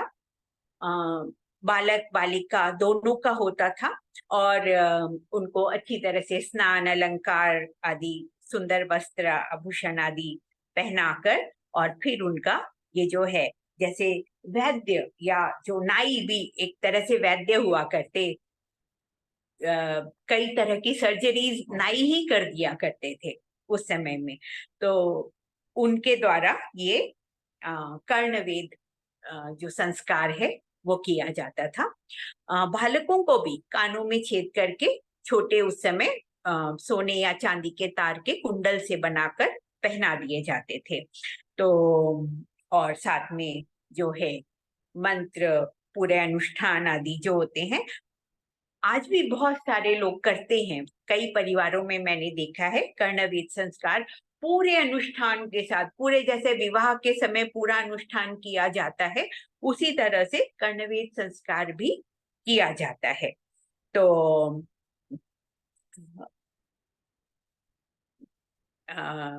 ये मंत्रोच्चारण के साथ, बंधु बांधवों की उपस्थिति में यज्ञ अनुष्ठान, बाद में सबका जो भोज होता था, परिवार का पूरा, पड़ोस का, परिवार का सबका भोजन आदि के साथ में ये पूरा अनुष्ठान होता है। तो चूड़ाकर्म और कर्णवेद संस्कार, ये 2 हो गए, 8वां और 9वां संस्कार। उसके बाद आता है गुरुकुल में जाने का समय, आचार्य कुल में जाने का समय। तो यहाँ पर फिर दो संस्कार होते हैं।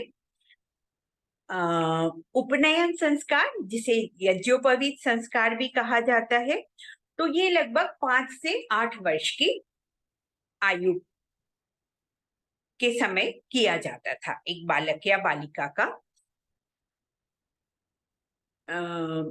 जो अत्यंत मेधावी बालक बालिकाएं होते थे, उन्हें थोड़ा जल्दी गुरुकुल या आचार्य कुल में भेज दिया जाता था 5वें वर्ष में, या सामान्यतया लगभग सभी को 8 वर्ष की आयु तक भेज दिया जाता था। तो ये दो संस्कारों के साथ उनका ये आचार्य कुल में जाने का अनुष्ठान होता था। पहला होता था यज्ञोपवीत। 3 धागे जो होते हैं यज्ञोपवीत के, ये 3 ऋणों का बोध कराते हैं। मैंने कहा ना, भारतीय संस्कृति कर्तव्य बोध की संस्कृति है, तो उनको अपने 3 कर्तव्यों का या 3 ऋणों का बोध कराया जाता था यज्ञोपवीत पहनाकर। और ये 3 ऋण कौन से हैं? सबसे पहला है उनका ऋषि ऋण। ऋषि ऋण माने ऋषियों ने अपने अथक परिश्रम के द्वारा जिस ज्ञान को अर्जित किया था और हमें दिया था, उस ज्ञान को अध्ययन स्वाध्याय के द्वारा आत्मसात करना और आगे बढ़ाना। तो ये है ऋषि ऋण को चुकाने का तरीका, अध्ययन और स्वाध्याय। दूसरा होता था देव ऋण।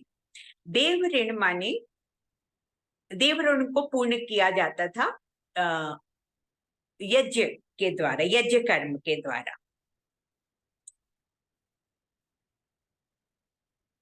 देव कौन है? जो हमें देते हैं, कुछ ना कुछ लगातार देते हैं, जैसे पृथ्वी, अग्नि, सूर्य जो हैं, अग्नि के, पृथ्वी पर अग्नि का जो स्रोत है वो सूर्य है।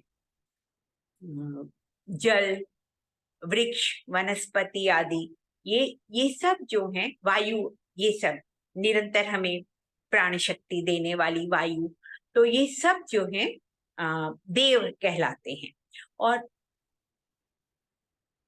इनका ऋण चुकाना वो है अग्निहोत्र। प्रतिदिन यज्ञ का अनुष्ठान या अग्निहोत्र करके हम जो अपने वातावरण को, अपने पर्यावरण को शुद्ध रख सके, अच्छा रख सके, उसको दूषित ना करें। अगर प्रदूषण कोई आ गया है तो उसको दूर करने का माध्यम भी अग्निहोत्र है। तो शुद्ध लकड़ी जो है समिधा के रूप में आम, शमी, पीपल आदि की लकड़ी जो है, ये अच्छी लकड़ियां यज्ञ के लिए मानी जाती हैं। इनके जलने से जो गैसेस निकलती हैं वो हमारे पर्यावरण को शुद्ध करती हैं। बैक्टीरिया, वायरस आदि जो जिनके कारण बहुत से रोग अब हो रहे हैं, उन सबको समाप्त करने का काम करती हैं। जैसे जो आम की लकड़ी होती है, उसको जब हम यज्ञ में जलाते हैं घृत सामग्री आदि के साथ, तो फॉर्मिक एल्डिहाइड नामक जो गैस निकलती है, वो इन जो दूषित करने वाले बैक्टीरिया और वायरस होते हैं, उनको समाप्त कर देती है। तो इस तरह से जो अच्छी औषधि युक्त सामग्री होती है, जिसमें और घृत, गाय का जो गौ घृत होता है, वो उस सब के संयोजन से सबको अग्नि में समर्पित करते हुए जब अग्निहोत्र किया जाता है, तो उससे हमारे पर्यावरण की शुद्धि होती है। तो उसके माध्यम से हम देव ऋण को चुकाते हैं। तो जब जो बालक बालिका जो होते थे, वो अपने घर में माता पिता के साथ तो प्रतिदिन यज्ञ करते ही थे, मगर जब वो गुरुकुल में या आचार्य कुल में प्रवेश करते थे, तो जरूर उनको अनिवार्य रूप से वो प्रतिदिन अग्निहोत्र करते थे। पूरा उसका विधि विधान अच्छी तरह सीखकर वो वहां पर प्रतिदिन अग्निहोत्र का अनुष्ठान करते थे। तो उससे देव ऋण जो है वो चुकाया जाता है। और तीसरा जो है वो है पितृऋण। पितृऋण माने माता पिता की सेवा करना। अब अगर वो वृद्ध हो गए हैं तो उन श्रद्धा पूर्वक उनको भोजन, वस्त्र, औषधि आदि देना, उनकी सेवा और शुश्रूषा करना। तो सेवा तो ये मैंने आपको बताया उनको, और शुश्रूषा जो हुआ वो उनको उनकी बातें, शुश्रूषा मतलब सुनना, उनके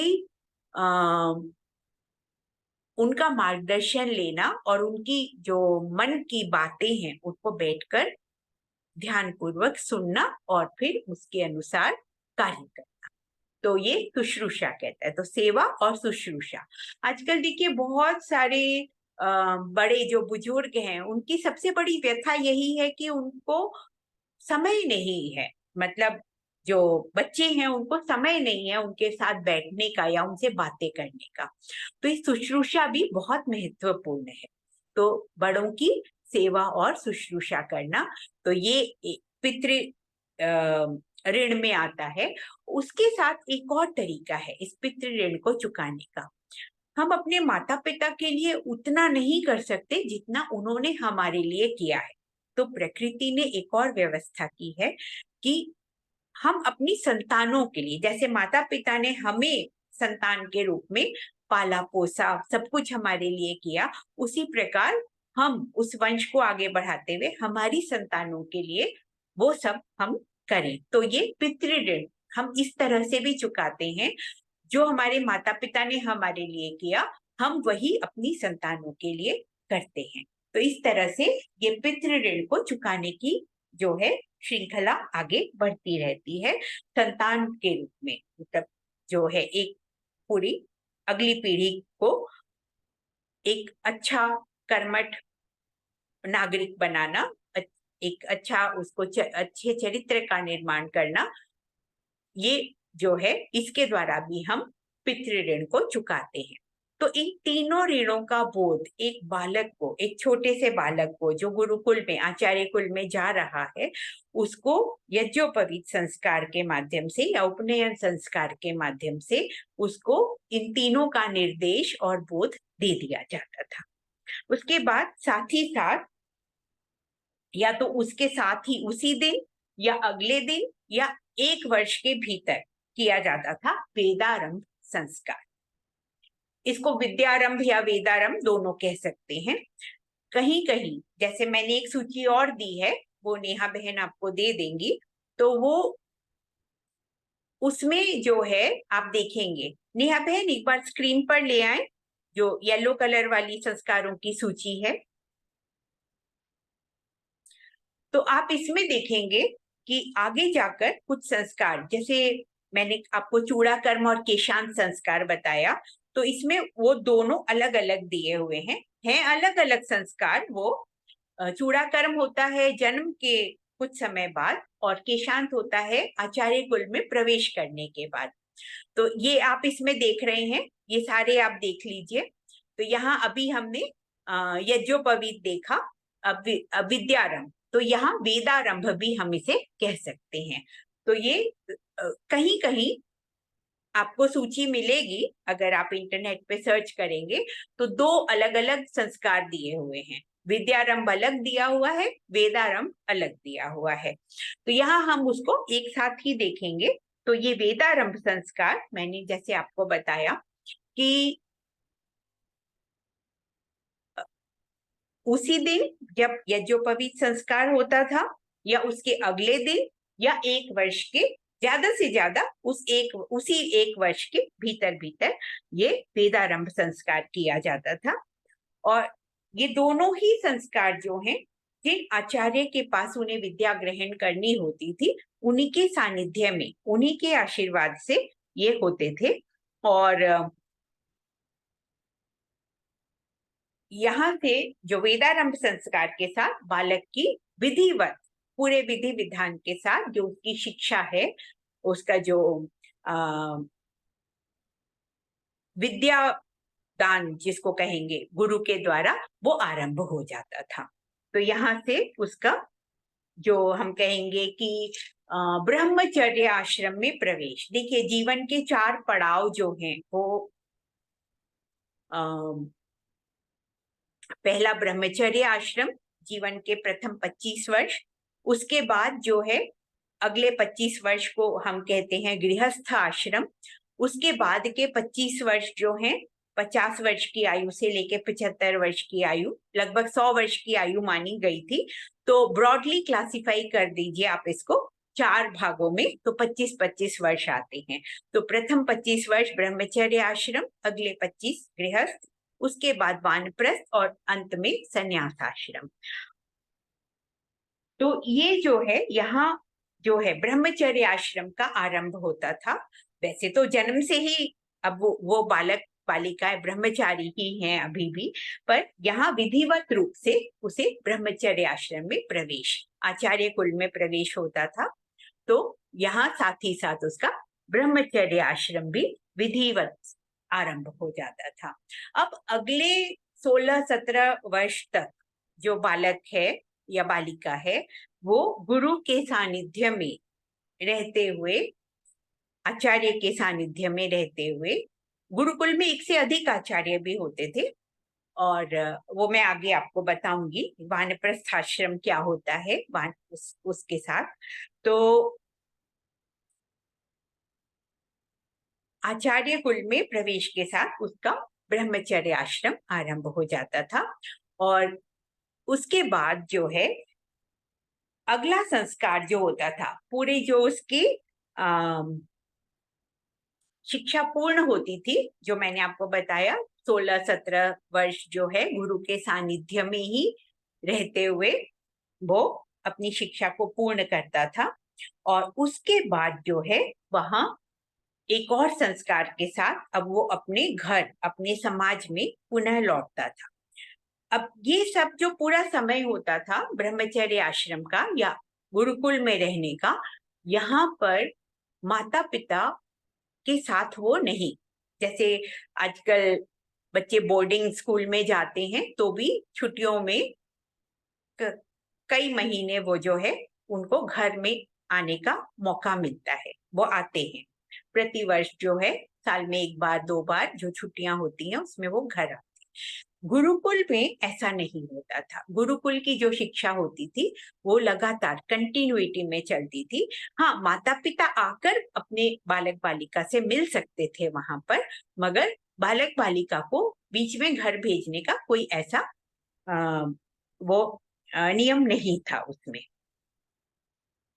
तो अब जो है वो समावर्तन संस्कार, जो अब शिक्षा पूर्ण करके जो उसे अपनी शिक्षा को ग्रहण करना था गुरु के सानिध्य में, जब उसका वो पूर्ण हो जाता है, और ये भी निर्धारण जो है गुरु ही करते थे, आचार्य ही करते थे। जिस बालक की जैसी क्षमता है उसके अनुसार वो शिक्षा ग्रहण करता था, उसके अनुसार उसे विद्याएं प्रदान की जाती थी।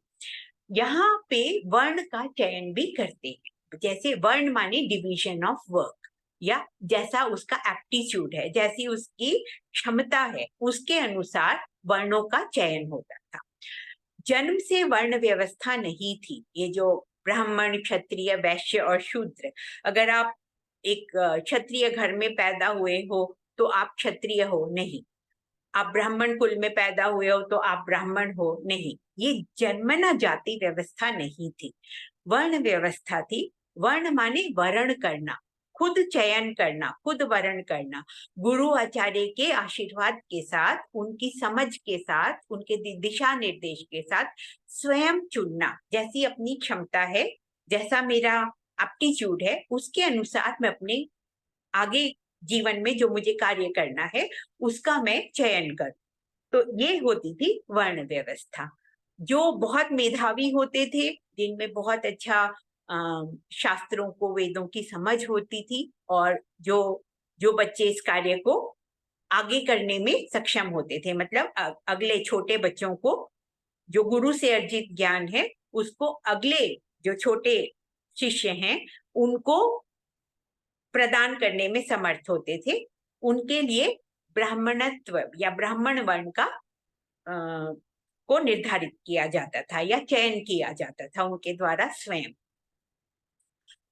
जो अस्त्र शस्त्रों का ज्ञान प्राप्त कर लेते थे, उनको चलाने में दक्षता प्राप्त कर लेते थे और बाहुबली शरीर से सुदृढ़ होते थे, तो वो छात्र धर्म को अंगीकार करते थे, छात्र वर्ण क्षत्रिय वर्ण को चुनते थे। इसी प्रकार जो कृषि कर्म करना, शिल्प कला या व्यापार वाणिज्य जो अच्छे से कर पाते थे, वो वैश्य धर्म में या वैश्य वर्ण में जाते थे। और जिनमें ऐसी कोई विशेष क्षमता नहीं होती थी, मगर वो इनमें से किसी से भी दिशा निर्देश प्राप्त करके और उनके अनुरूप कार्य करते हुए उनका सहयोग कर सकते थे, उनके कार्य को करने में, उनको उस कार्य को आगे बढ़ाने में अपना योगदान दे सकते थे, तो वो सब फिर शूद्र कहलाते थे। शूद्र माने जो आजकल जो दलित और ये बहुत गरीब, बहुत निरीह ऐसे मनुष्य, उनको शूद्र नहीं कहा जाता था। शूद्र सहयोगी होते थे, किसी भी वर्ण में जो कार्य कर रहे हैं, जो अग्रणी हैं उस कार्य को करने में, उनका सहयोग करने वाले। तो आज के हिसाब से देखा जाए तो मोर देन 90% तो हम शूद्र की कैटेगरी में ही आएंगे। हम में इतनी क्षमता नहीं है कि हम लीड कर सकें किसी भी कार्य को। जैसे जो उद्योगपति हैं, जो वो वैश्य में आए, पर उसके उन उद्योगों में जो उनके मैनेजर से लेकर जो मजदूर तक जो भी कार्य कर रहे हैं, वो सब शूद्र ही कहलाएंगे हमारी जो वैदिक परंपरा है उसके अनुरूप। तो ये ऐसा नहीं था कि बहुत निकृष्ट, ऐसा नहीं था। हाँ, जिनमें अपनी कोई विशेष बहुत लीडरशिप का गुण है, तो वो अपने अपने क्षेत्रों में लीड करेंगे, और जो सहयोगी के रूप में उनके कार्य को बढ़ाने में योगदान देंगे, वो सभी फिर अगली कैटेगरी जो है शूद्र, उसमें आ जाते थे। तो शूद्र माने सर्विसेज, जो भी जितनी भी जो भी नौकरी पेशा जिसको हम कहेंगे, जो भी अब नौकरी कर रहे हैं, वो सभी इसी कैटेगरी में आते हैं। तो लीड करने वाले जो होते हैं, वो अपने अपने कार्यों में, जैसे जो वो ब्राह्मण, क्षत्रिय, वैश्य को कहलाते हैं, और जो उनका सहयोग करते थे वो सब इस कैटेगरी में शूद्र में आते थे।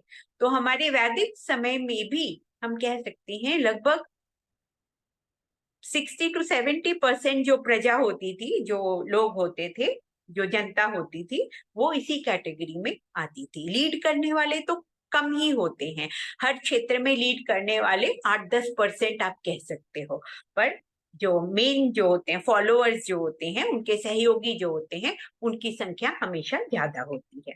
तो ये इस तरह से हमारा जो है यहाँ अब समावर्तन संस्कार, जो शिक्षा दीक्षा को पूर्ण करके गुरु आचार्य के आशीर्वाद के साथ जो है बालक बालिका अब अपने घर में पुनः जाते थे और वापस समाज में लौटते थे और अपने अपने चयनित वर्ण के अनुसार आगे कार्य करते हुए जीविका उपार्जन भी करते थे, और साथ ही साथ जो है अपना अगले संस्कार, जो विवाह संस्कार होता था, उसके साथ वो गृहस्थाश्रम में प्रविष्ट होते थे।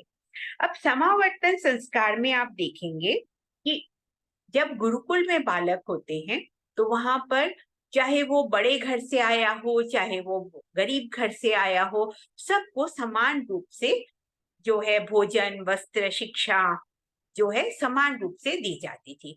बाकी जो उस बालक बालिका का जितनी योग्यता है उसके अनुसार वो ग्रहण करता था, उसमें जितनी पात्रता है उसके अनुसार वो ग्रहण करता था।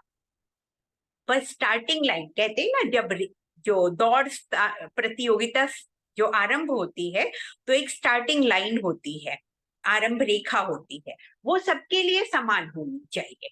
उसके बाद जिसमें जितनी सामर्थ्य है, तो कोई ना कोई प्रथम आएगा, कोई द्वितीय आएगा, कोई तृतीय स्थान पर आएगा, मगर जो है स्टार्टिंग लाइन सबकी सेम है। अगर 100 मीटर की दौड़ है तो सबके लिए वो पूरे 100 मीटर ही है। किसी के लिए वो 99 हो, किसी के लिए 101 मीटर दौड़ना हो, ऐसा नहीं है।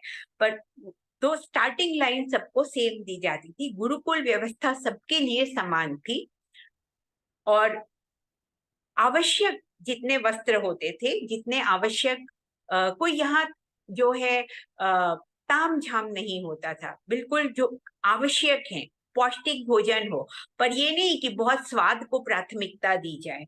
इसी तरह वस्त्र, बहुत साधारण वस्त्र, शरीर को ढकने के लिए जितने आवश्यक हैं ऋतु के अनुसार उतने वस्त्र दिए जाते थे।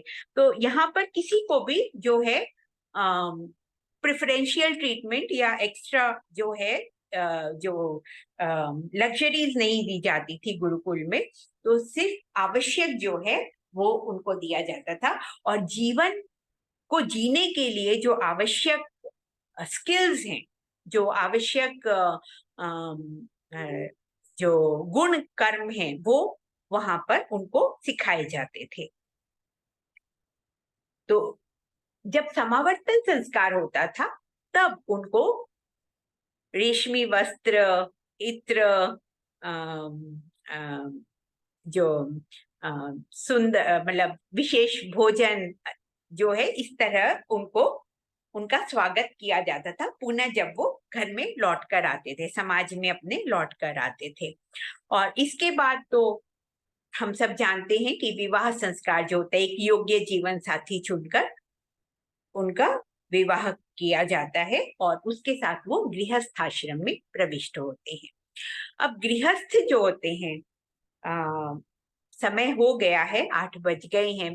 बहन नेहा बहन बताएं, विषय थोड़ा सा 10 मिनट और लगेंगे मुझे इसको पूर्ण करने में। क्या जी मैं दीदी, समय एक्सटेंड कर सकती हूँ या? जी जी, कोई बात नहीं, आप 10 मिनट ले लीजिए, ज्यादा 7:15 तक तो हो जाएगा मुझे जी लगता है। जी और जी सभी लोग धैर्य बनाकर सुन रहे हैं, तो कृपया थोड़ा और सहयोग दीजिएगा। जी। जी तो विवाह संस्कार में पुनः जो यहाँ जो नव दंपत्ति होते थे उन्हें दोनों जो परिवार होते थे वो अच्छे अच्छे जो उनको वस्त्र, आभूषण, अन्य जो गृहस्थी के लिए उपयोगी सामान आदि वो सब भेंट करते थे और उसके साथ वो एक अपने सुंदर गृहस्थ आश्रम में प्रविष्ट होते थे। और मतलब यहाँ जो विवाह की आयु होती थी 25 वर्ष के आसपास बालक, और उससे कुछ कम होती थी एक कन्या की, जो वधु होती थी उसकी। तो यहाँ एक और बालकों के साथ साथ बालिकाओं के गुरुकुल भी होते थे। दोनों को अलग अलग शिक्षा दी जाती थी और बालिकाएं भी जो विदुषी कन्याएं होती थी वो आगे ऋषिकाएं बनती थी। मतलब वो सीधे गृहस्थ आश्रम में ना प्रविष्ट होकर वो भी जो है ऋषियों की तरह वो ऋषिकाएं भी आगे ज्ञान को बढ़ाने का काम, अगली पीढ़ी को ज्ञान देने का काम, ऐसी भी बहुत सारी ऋषिकाओं के बारे में हमने अपने वैदिक वांग्मय में सुना है उनके बारे में। तो अब जो गृहस्थ सामान्य लोग जो होते थे उनके लिए अब ये जो लगभग 25 वर्ष की आयु में बालक का जो है विवाह करके, या युवा का हम कहेंगे, अब वो युवा अवस्था को प्राप्त हो चुका है, तो उसका विवाह होता था और वो गृहस्थ आश्रम में प्रविष्ट होता था। अब गृहस्थ आश्रम में की बहुत बड़ी जिम्मेदारी है। बाकी सभी आश्रमों में जो हैं उनका दायित्व भी गृहस्थी ही निर्वहन करता था। उनका दायित्व का निर्वहन भी एक गृहस्थी को ही करना होता था। तो उसके लिए 5 यज्ञ, गृहस्थ के लिए 5 यज्ञों का निर्धारण किया गया था हमारे मनीषियों के द्वारा। तो ये जो पहला जो है ब्रह्म यज्ञ, प्रतिदिन वो सभी के लिए है। प्रतिदिन जो उपासना आदि के मंत्र हैं उसके द्वारा स्तुति प्रार्थना उपासना के मंत्र जो हैं, अभी अभी भी हम ब्रह्म यज्ञ करते हैं तो स्तुति मंत्र जो होते हैं, स्वस्ति वाचन आदि होता है, उसके द्वारा हम आरंभ करते हैं। तो ईश्वर को धन्यवाद देना, उसकी स्तुति, उसके प्रार्थना करना और ध्यान करना, तो ये सब आता है ब्रह्म यज्ञ में। दूसरा देव यज्ञ या अग्निहोत्र, उसके द्वारा पर्यावरण की शुद्धि, वो भी ब्रह्मचर्य आश्रम वाले वानप्रस्थी सभी करते हैं। तो ये दूसरा यज्ञ।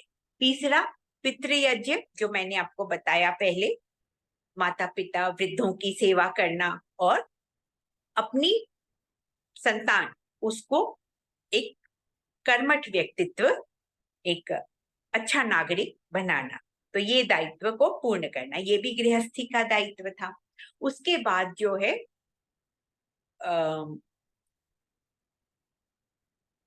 और साथ ही साथ जीविका उपार्जन करना, जिस भी क्षेत्र में उन्होंने शिक्षा प्राप्त की है, विद्याएं प्राप्त की है, उस क्षेत्र में आगे कार्य करते हुए अपनी भरण, मतलब परिवार का, अपनी प्रजा का भरण पोषण करना। तो चौथा आ गया हमारा बलि वैश्व देव यज्ञ। जो भी प्राणी पशु आदि हम पर आश्रित हैं, उन सब का ध्यान रखना। साथ ही साथ जैसे अभी भी आपने देखा होगा, कुछ बुजुर्ग सुबह सैर करने जाते हैं तो आटा बूरा मिलाकर ले जाते हैं एक छोटी थैली में, और वो जहां भी उनको चींटियों की कतार आदि होती है, दिखती है, वहां डालते हैं। तो ये सब जो है हमारे आसपास जो जीव जंतु हैं, जैसे चिड़ियों को दाना डालना छत पर, एक एक बर्तन में मिट्टी के तसले में पानी भरकर रखना ताकि गर्मियों में वो प्यासे ना रहें। तो इस तरह से हमारे आसपास जो जीव जंतु हैं, जो भी अन्य प्राणी हैं, कुत्ता बिल्ली जो भी हैं, और घर में पाले जाने वाले जो गाय आदि हैं, उनकी तो विशेष सेवा करना, तो ये सारा बलि वैश्व देव यज्ञ के अंतर्गत आता है। तो हमारे जो सगे संबंधी परिवार, जो मित्र हैं, उनके अलावा जो हमारे आसपास जो जीव जंतु हैं, उनका भी ध्यान रखना, उनका भी भरण पोषण करना, उनके जीवन के लिए आवश्यक जो है वो उसका भी प्रबंध करना, ये बलि वैश्व देव यज्ञ में आता है। पांचवा यज्ञ जो गृहस्थों के लिए था, वो था अतिथि यज्ञ। अतिथि यज्ञ माने जब कभी भी, जैसे अतिथि माने आजकल तो हम बुलाकर मेहमानों को अतिथि कहते हैं, पर ऐसा नहीं। जो सन्यासी होते थे घूमते हुए, क्योंकि सन्यासी जगह जगह विचरण करते हुए जो भी उन्होंने ज्ञान प्राप्त किया है, जो भी उनके पास है देने के लिए, जो भी ज्ञान देने के लिए, वो सब घूमकर पूरे विश्व के मानवता के कल्याण के लिए उस ज्ञान को वितरित करते थे। तो वो होते थे अतिथि, मतलब उनके आने की कोई तिथि नहीं होती थी, कोई पूर्व सूचना नहीं होती थी। वो घूमते हुए कहीं पर भी पहुंच गए, तो जिस गृहस्थ के द्वार पर वो पहुंचे हैं, तो उसका ये दायित्व बनता था, उसका ये कर्तव्य बनता था कि उनकी सेवा करे, उनके उनके विश्राम की व्यवस्था करे, उनके भोजन की व्यवस्था करे, और साथ ही साथ उनके पास देने के लिए जो ज्ञान है, सभी लोगों को जोड़कर वहां उनको वो ज्ञान उन तक पहुंचाने का, मतलब एक सभा भी, एक लोगों का एक कोई इकट्ठा करके उनको वो ज्ञान उनको वो दे पाए, उसकी भी व्यवस्था करना, तो ये अतिथि यज्ञ कहला। तो ये सभी गृहस्थों का ये दायित्व था कि अपने सामर्थ्य के अनुसार आए हुए उस सन्यासी की, उस पुण्यात्मा की सेवा करना। तो ये इस तरह से ये होता था अतिथि यज्ञ। कहते हैं ना, अतिथि देवो भव, तो ये यहीं से आया है। तो वो जो सन्यासी होते थे, उनको ही देव रूप में अपने घर में लाकर उनकी सेवा करना, उनकी शुश्रूषा करना, उनको जो उनके आवश्यकताएं हैं उनकी पूर्ति करना। उनके भोजन विश्राम आदि की व्यवस्था करना। तो ये सारे गृहस्थों का बहुत बड़ा, कहते सबसे बड़ा आश्रम गृहस्थाश्रम ही है। तो ये विवाह संस्कार के पश्चात के जो 25 वर्ष होते थे, इसमें अपनी संतान का पालन करना, जीविका का उपार्जन करना, परिवार का भरण पोषण करना, वृद्धों की सेवा करना, घर में आए हुए अतिथि की सेवा करना, जो भी पशु आदि हैं, जैसे ज्यादातर कृषि होती थी या कोई भी व्यापार वाणिज्य के लिए, आवागमन के लिए भी जो गाड़ी आदि होती थी, उसमें भी पशुओं का ही उपयोग किया जाता था, बैल घोड़े आदि। तो ये सब जो है इनके जो है इनको संभालना, इनका भरण पोषण करना, ये सारे दायित्व जो हैं एक गृहस्थ के हुआ करते। इसीलिए गृहस्थ और जो जो गुरुकुल आचार्य कुल आदि हैं, उनको भी जो है भोजन आदि की, वहां भी जो अन्न आदि पहुंचाना, वो भी जो है गृहस्थों का दायित्व होता था। वो भी मिलजुल कर सभी गृहस्थ वो अपने आसपास जो गांव की सीमा पर बने हुए जो गुरुकुल आचार्य कुल होते थे, वहां तक पहुंचाने का काम करते थे। तो इस तरह से ये जो है ये सारा सामाजिक दायित्व जो है पूरा जो है वो गृहस्थों के ऊपर होता था। तो गृहस्थ आश्रम को इसलिए बहुत बड़ा आश्रम माना गया है। इसके बाद जो है वो आता है वानप्रस्थ संस्कार। अब वानप्रस्थ क्या है? मतलब एक जब बालक, जब युवा, हमारा पुत्र गुरुकुल से वापस आया स्नातक होकर, स्नातक माने आप कह सकते हो समावर्तन संस्कार को आज आप कह सकते हो कॉन्वोकेशन सेरेमनी, जो ग्रेजुएट होकर बच्चों को जो एक कॉलेजों में की जाती है। मगर यहाँ वो बहुत भाव इसमें अलग होते थे, जो हमारे गुरुकुल से जो स्नातक होकर आते थे। तो यहाँ पर जो वानप्रस्थी जो होते हैं, अब उन्होंने बच्चे को, वो पढ़कर आया, स्नातक होकर आया, उसका विवाह किया, उसको गृहस्थ में स्थापित किया। अब उनका दायित्व कम हो गया है, गृहस्थी होने का जो दायित्व था उनका, अब वो अगली पीढ़ी ने संभालना आरंभ कर दिया है। अब वो समाज के कल्याण के लिए, अब वो जो उन्होंने ब्रह्मचर्य में जो ज्ञान अर्जित किया और गृहस्थ धर्म में रहते हुए जो उन्होंने अनुभव अर्जित किया, जो भी कार्य किया उन्होंने जीविकोपार्जन के लिए, उसका अनुभव, घर परिवार को चलाने का अनुभव, सारे अनुष्ठान करते हुए उनका अनुभव, तो ये सब जो है अब ये अनुभव जो उनका है, जो हम कह सकते हैं 50 वर्ष के बाद का जो आयु होती है, हम कह सकते हैं प्रौढ़ता, प्रौढ़ व्यक्ति हो गया है। तो प्रौढ़ क्या है कि परिपक्व हो गया है अपने ज्ञान में, अपने अनुभव में, अब वो परिपक्व हो गया है। तो अब ये जो परिपक्वता है ये आगे काम आए, समाज के निर्माण के काम आए, आगे भावी पीढ़ी के निर्माण के काम आए। तो जिसके पास जैसे अनुभव है, जैसा ज्ञान है, कोई इंडस्ट्रियलिस्ट है मानिए, तो उसने कोई उद्योग में विशेष दक्षता हासिल की है, उसको कैसे चलाना है, तो वो अपने आसपास के जो आचार्य कुल या गुरुकुल होते थे, या जो यूनिवर्सिटी होती थी, गुरुकुल के बाद जो विश्वविद्यालय आते थे, जैसे नालंदा, तक्षशिला, विक्रमशिला, बहुत सारे हमने नाम सुने हैं। 14,000 यूनिवर्सिटीज, विश्वविद्यालय भारत में थे।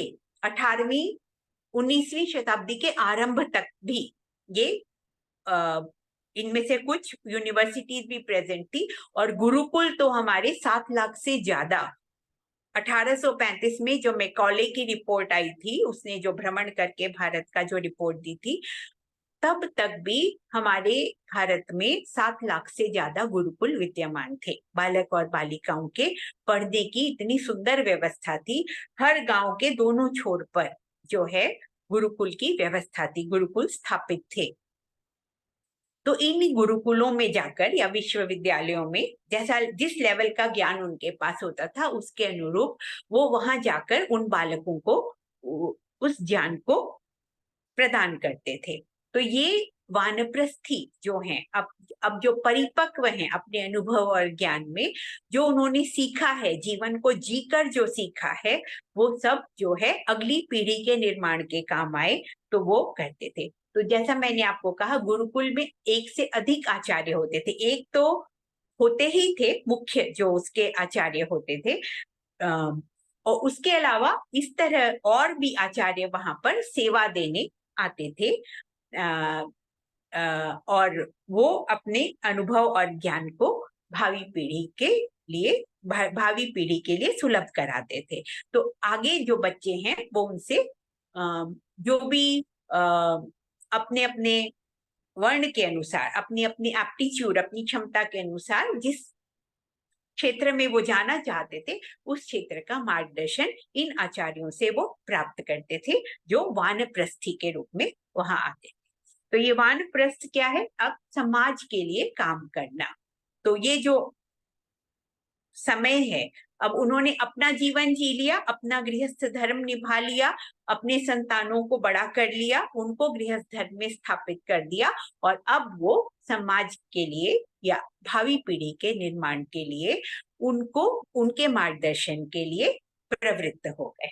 तो ये वानप्रस्थी होते। और या फिर इसमें अपने आगे के जीवन के लिए जो है, जैसे व्रत आदि लेना, घर से बाहर जाकर कुटिया में रहना और वहां पर अपने सारे जो है व्रत अनुष्ठानों को पूर्ण करना, तो ये भी वो करते थे। तो साथ साथ मतलब समाज के लिए काम करना, मतलब समाज के कल्याण के लिए जो भी वो कर सकते थे, जो भी योगदान दे सकते थे, वो इस वानप्रस्थ आश्रम के में रहते हुए करते थे। तो जब वो वानप्रस्थी होते थे, तो यहाँ पर वानप्रस्थ संस्कार इस अनुष्ठान को भी किया जाता था कि अब वो अपना घर जो है अगली जो युवा पीढ़ी है, युवा गृहस्थ हैं, उनको सौंपकर, अपने बेटे बहू को सौंपकर अब वो आगे जो है समाज के लिए काम करने जा रहे हैं। इसके बाद जो आता था संन्यास संस्कार। संन्यास संस्कार किसी भी जीवन के किसी भी पड़ाव पर लिया जा सकता है।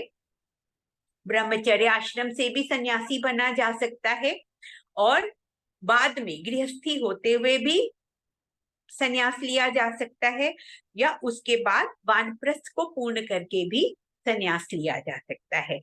तो ये संन्यास में जो जिनके पास कुछ विशेष योग्यता होती थी, विशेष ज्ञान होता था, जो उन्होंने इस समय में अर्जित किया, ब्रह्मचर्य में, गृहस्थ में या वानप्रस्थ आश्रम में रहते हुए जो भी उन्होंने अपना तप, व्रत, अनुष्ठान या जो भी अनुभव के द्वारा जो भी कार्य उन्होंने किए, उसके द्वारा उन्होंने जो विशेष गुण ज्ञान अर्जित किया है, उसको विश्व कल्याण के लिए वितरित करना, उस ज्ञान को बांटना, वो होता था सन्यासी का काम।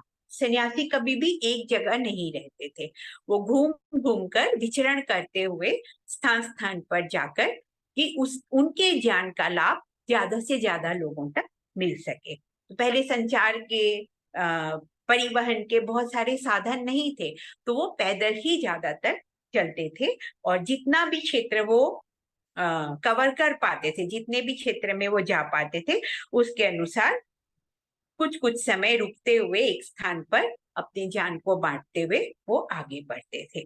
तो ये था संन्यास का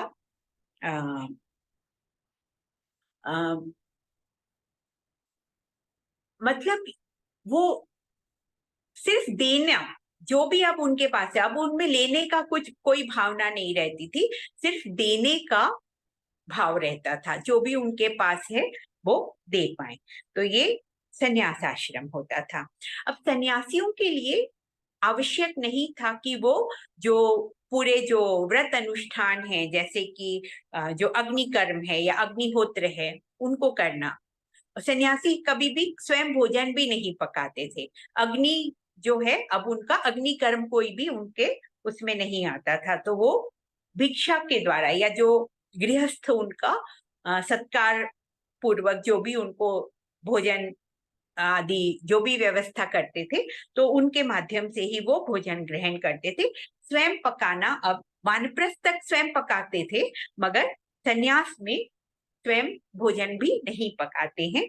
फिर भिक्षा के माध्यम से ही जो उनको मिलता है उसी को ग्रहण करते हैं, या जो भी सत्कार पूर्वक जो उन्हें गृहस्थ देते हैं उससे ही वो ग्रहण करते हैं।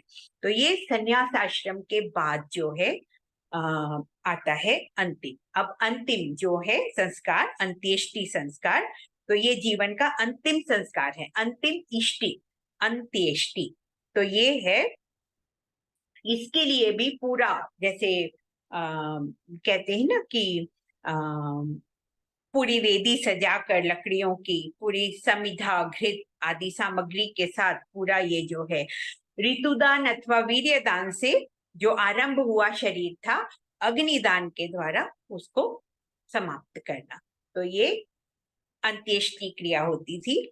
और महर्षि दयानंद के अनुसार ये अंतिम संस्कार है। इसके बाद कोई और उन्होंने श्राद्ध आदि का प्रावधान नहीं रखा था। बाद में जो है, जो वैदिक काल के बाद जो समय आया उसमें और भी अनुष्ठान जुड़ गए, श्राद्ध कर्म आदि भी जुड़ गए। पर वो कहते थे कि जीते जी श्रद्धा पूर्वक जो हम माता पिता की सेवा करते हैं, उनको भोजन वस्त्र औषधि आदि प्रदान करते हैं, आवश्यकता के अनुसार समझकर उनको उनकी सेवा शुश्रूषा करते हैं, वही श्राद्ध और तर्पण है। उसके अलावा कोई और श्राद्ध कर्म की आवश्यकता नहीं है। इसलिए इसे जो हमारे वैदिक परंपरा का अंतिम संस्कार कहा जाता है, मानव जीवन का अंतिम संस्कार, अंत्येष्टि संस्कार कहा जाता है। तो ये हमारे 16 संस्कारों की जो परंपरा है, हमारे ऋषि मुनियों के द्वारा बहुत जीवन के हर पहलू पर गहन रिसर्च करके, पूरा शोध करके उन्होंने जो ये परंपराओं का निर्माण किया था, माइलस्टोन सेट किए थे जीवन के, और उसके अनुसार मंत्रोच्चारण, अनुष्ठान, यज्ञ आदि के साथ इनको पूर्ण करना, वो मार्गदर्शन प्रदान करना हर माइलस्टोन पे मनुष्य को। तो ये है हमारी 16 संस्कारों की पावन परंपरा। तो ये ओम दीदी जी।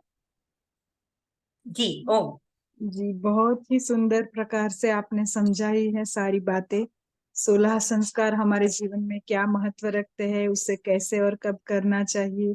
आपने अपनी व्यस्तता में इतना समय हम सब लोगों के लिए निकाला और आपका अमूल्य मार्गदर्शन हमें दिया। पूज्य स्वामी यज्ञदेव जी भी हमारे साथ जुड़े हुए हैं। मैं पूज्य स्वामी जी से निवेदन करना चाहूंगी। ओम स्वामी जी।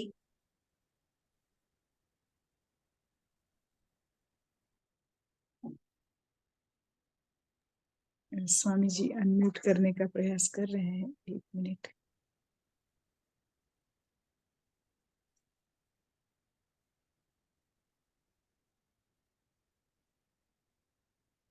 ओम प्रणाम। हमारी आदरणीय पूज्य माता सुनीता जी ने आज विशेष रूप से हमें संस्कारों के विषय में काफी डिटेल से, और समय का अभाव होते हुए भी उसमें भी उन्होंने बहुत ही अच्छी प्रकार से हम सब लोगों को इस ज्ञान से लाभान्वित किया। और पूज्य माता जी हमेशा, और कोरोना काल और उसके बाद में तो हमने देखा कि लगातार इतने सारे ऑनलाइन कार्यक्रमों में उन्होंने अलग अलग विषयों को लेकर के अलग अलग रूप में सेवा दी। और परम पूज्य श्रद्धेय स्वामी जी महाराज, परम पूज्य श्रद्धेय आचार्य श्री महाराज के मार्गदर्शन निर्देशन में अपने पूरे क्षेत्र में तो वो कर ही कर रहे हैं, लेकिन ऑनलाइन माध्यम से पिछले दिनों में उन्होंने भारत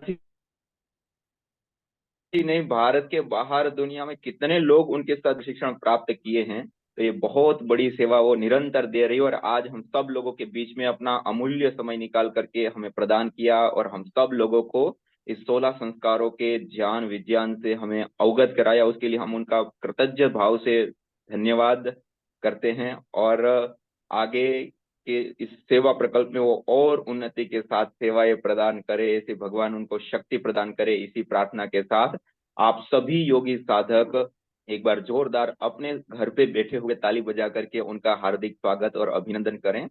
और मेरा सौभाग्य है स्वामी जी, मैं अनुग्रहित हुई सेवा को प्राप्त करके। ओम। जी माता जी। और आप सभी योगी साधक भाई बहन भी निरंतर, थोड़ा सा समय की आवश्यकता थी और आप लोग जुड़े रहे, उसके लिए भी आप सबका बहुत बहुत धन्यवाद। और काल को फिर हम सब मिलेंगे और विशेष यज्ञ चिकित्सा के ऊपर जो शोध अनुसंधान हुए हैं उनकी बातों के साथ हम रोगानुसार हवन सामग्री के ऊपर चर्चा करेंगे। और आप सब लोगों को कई बार विदित किया है, अपने नाम के आगे में, नाम से पूर्व अपना रोल नंबर जरूर डालें, क्योंकि हाजिरी लेने में वो नंबर से बहुत शीघ्रता हो जाती है, आपका नाम पहचानने में बहुत ही दिक्कत होती है। तो आप अपना रोल नंबर आगे जरूर डालें, एक आप हमारा सहयोग और सेवा कीजिए। इसी के साथ सभी को प्रणाम। ओम।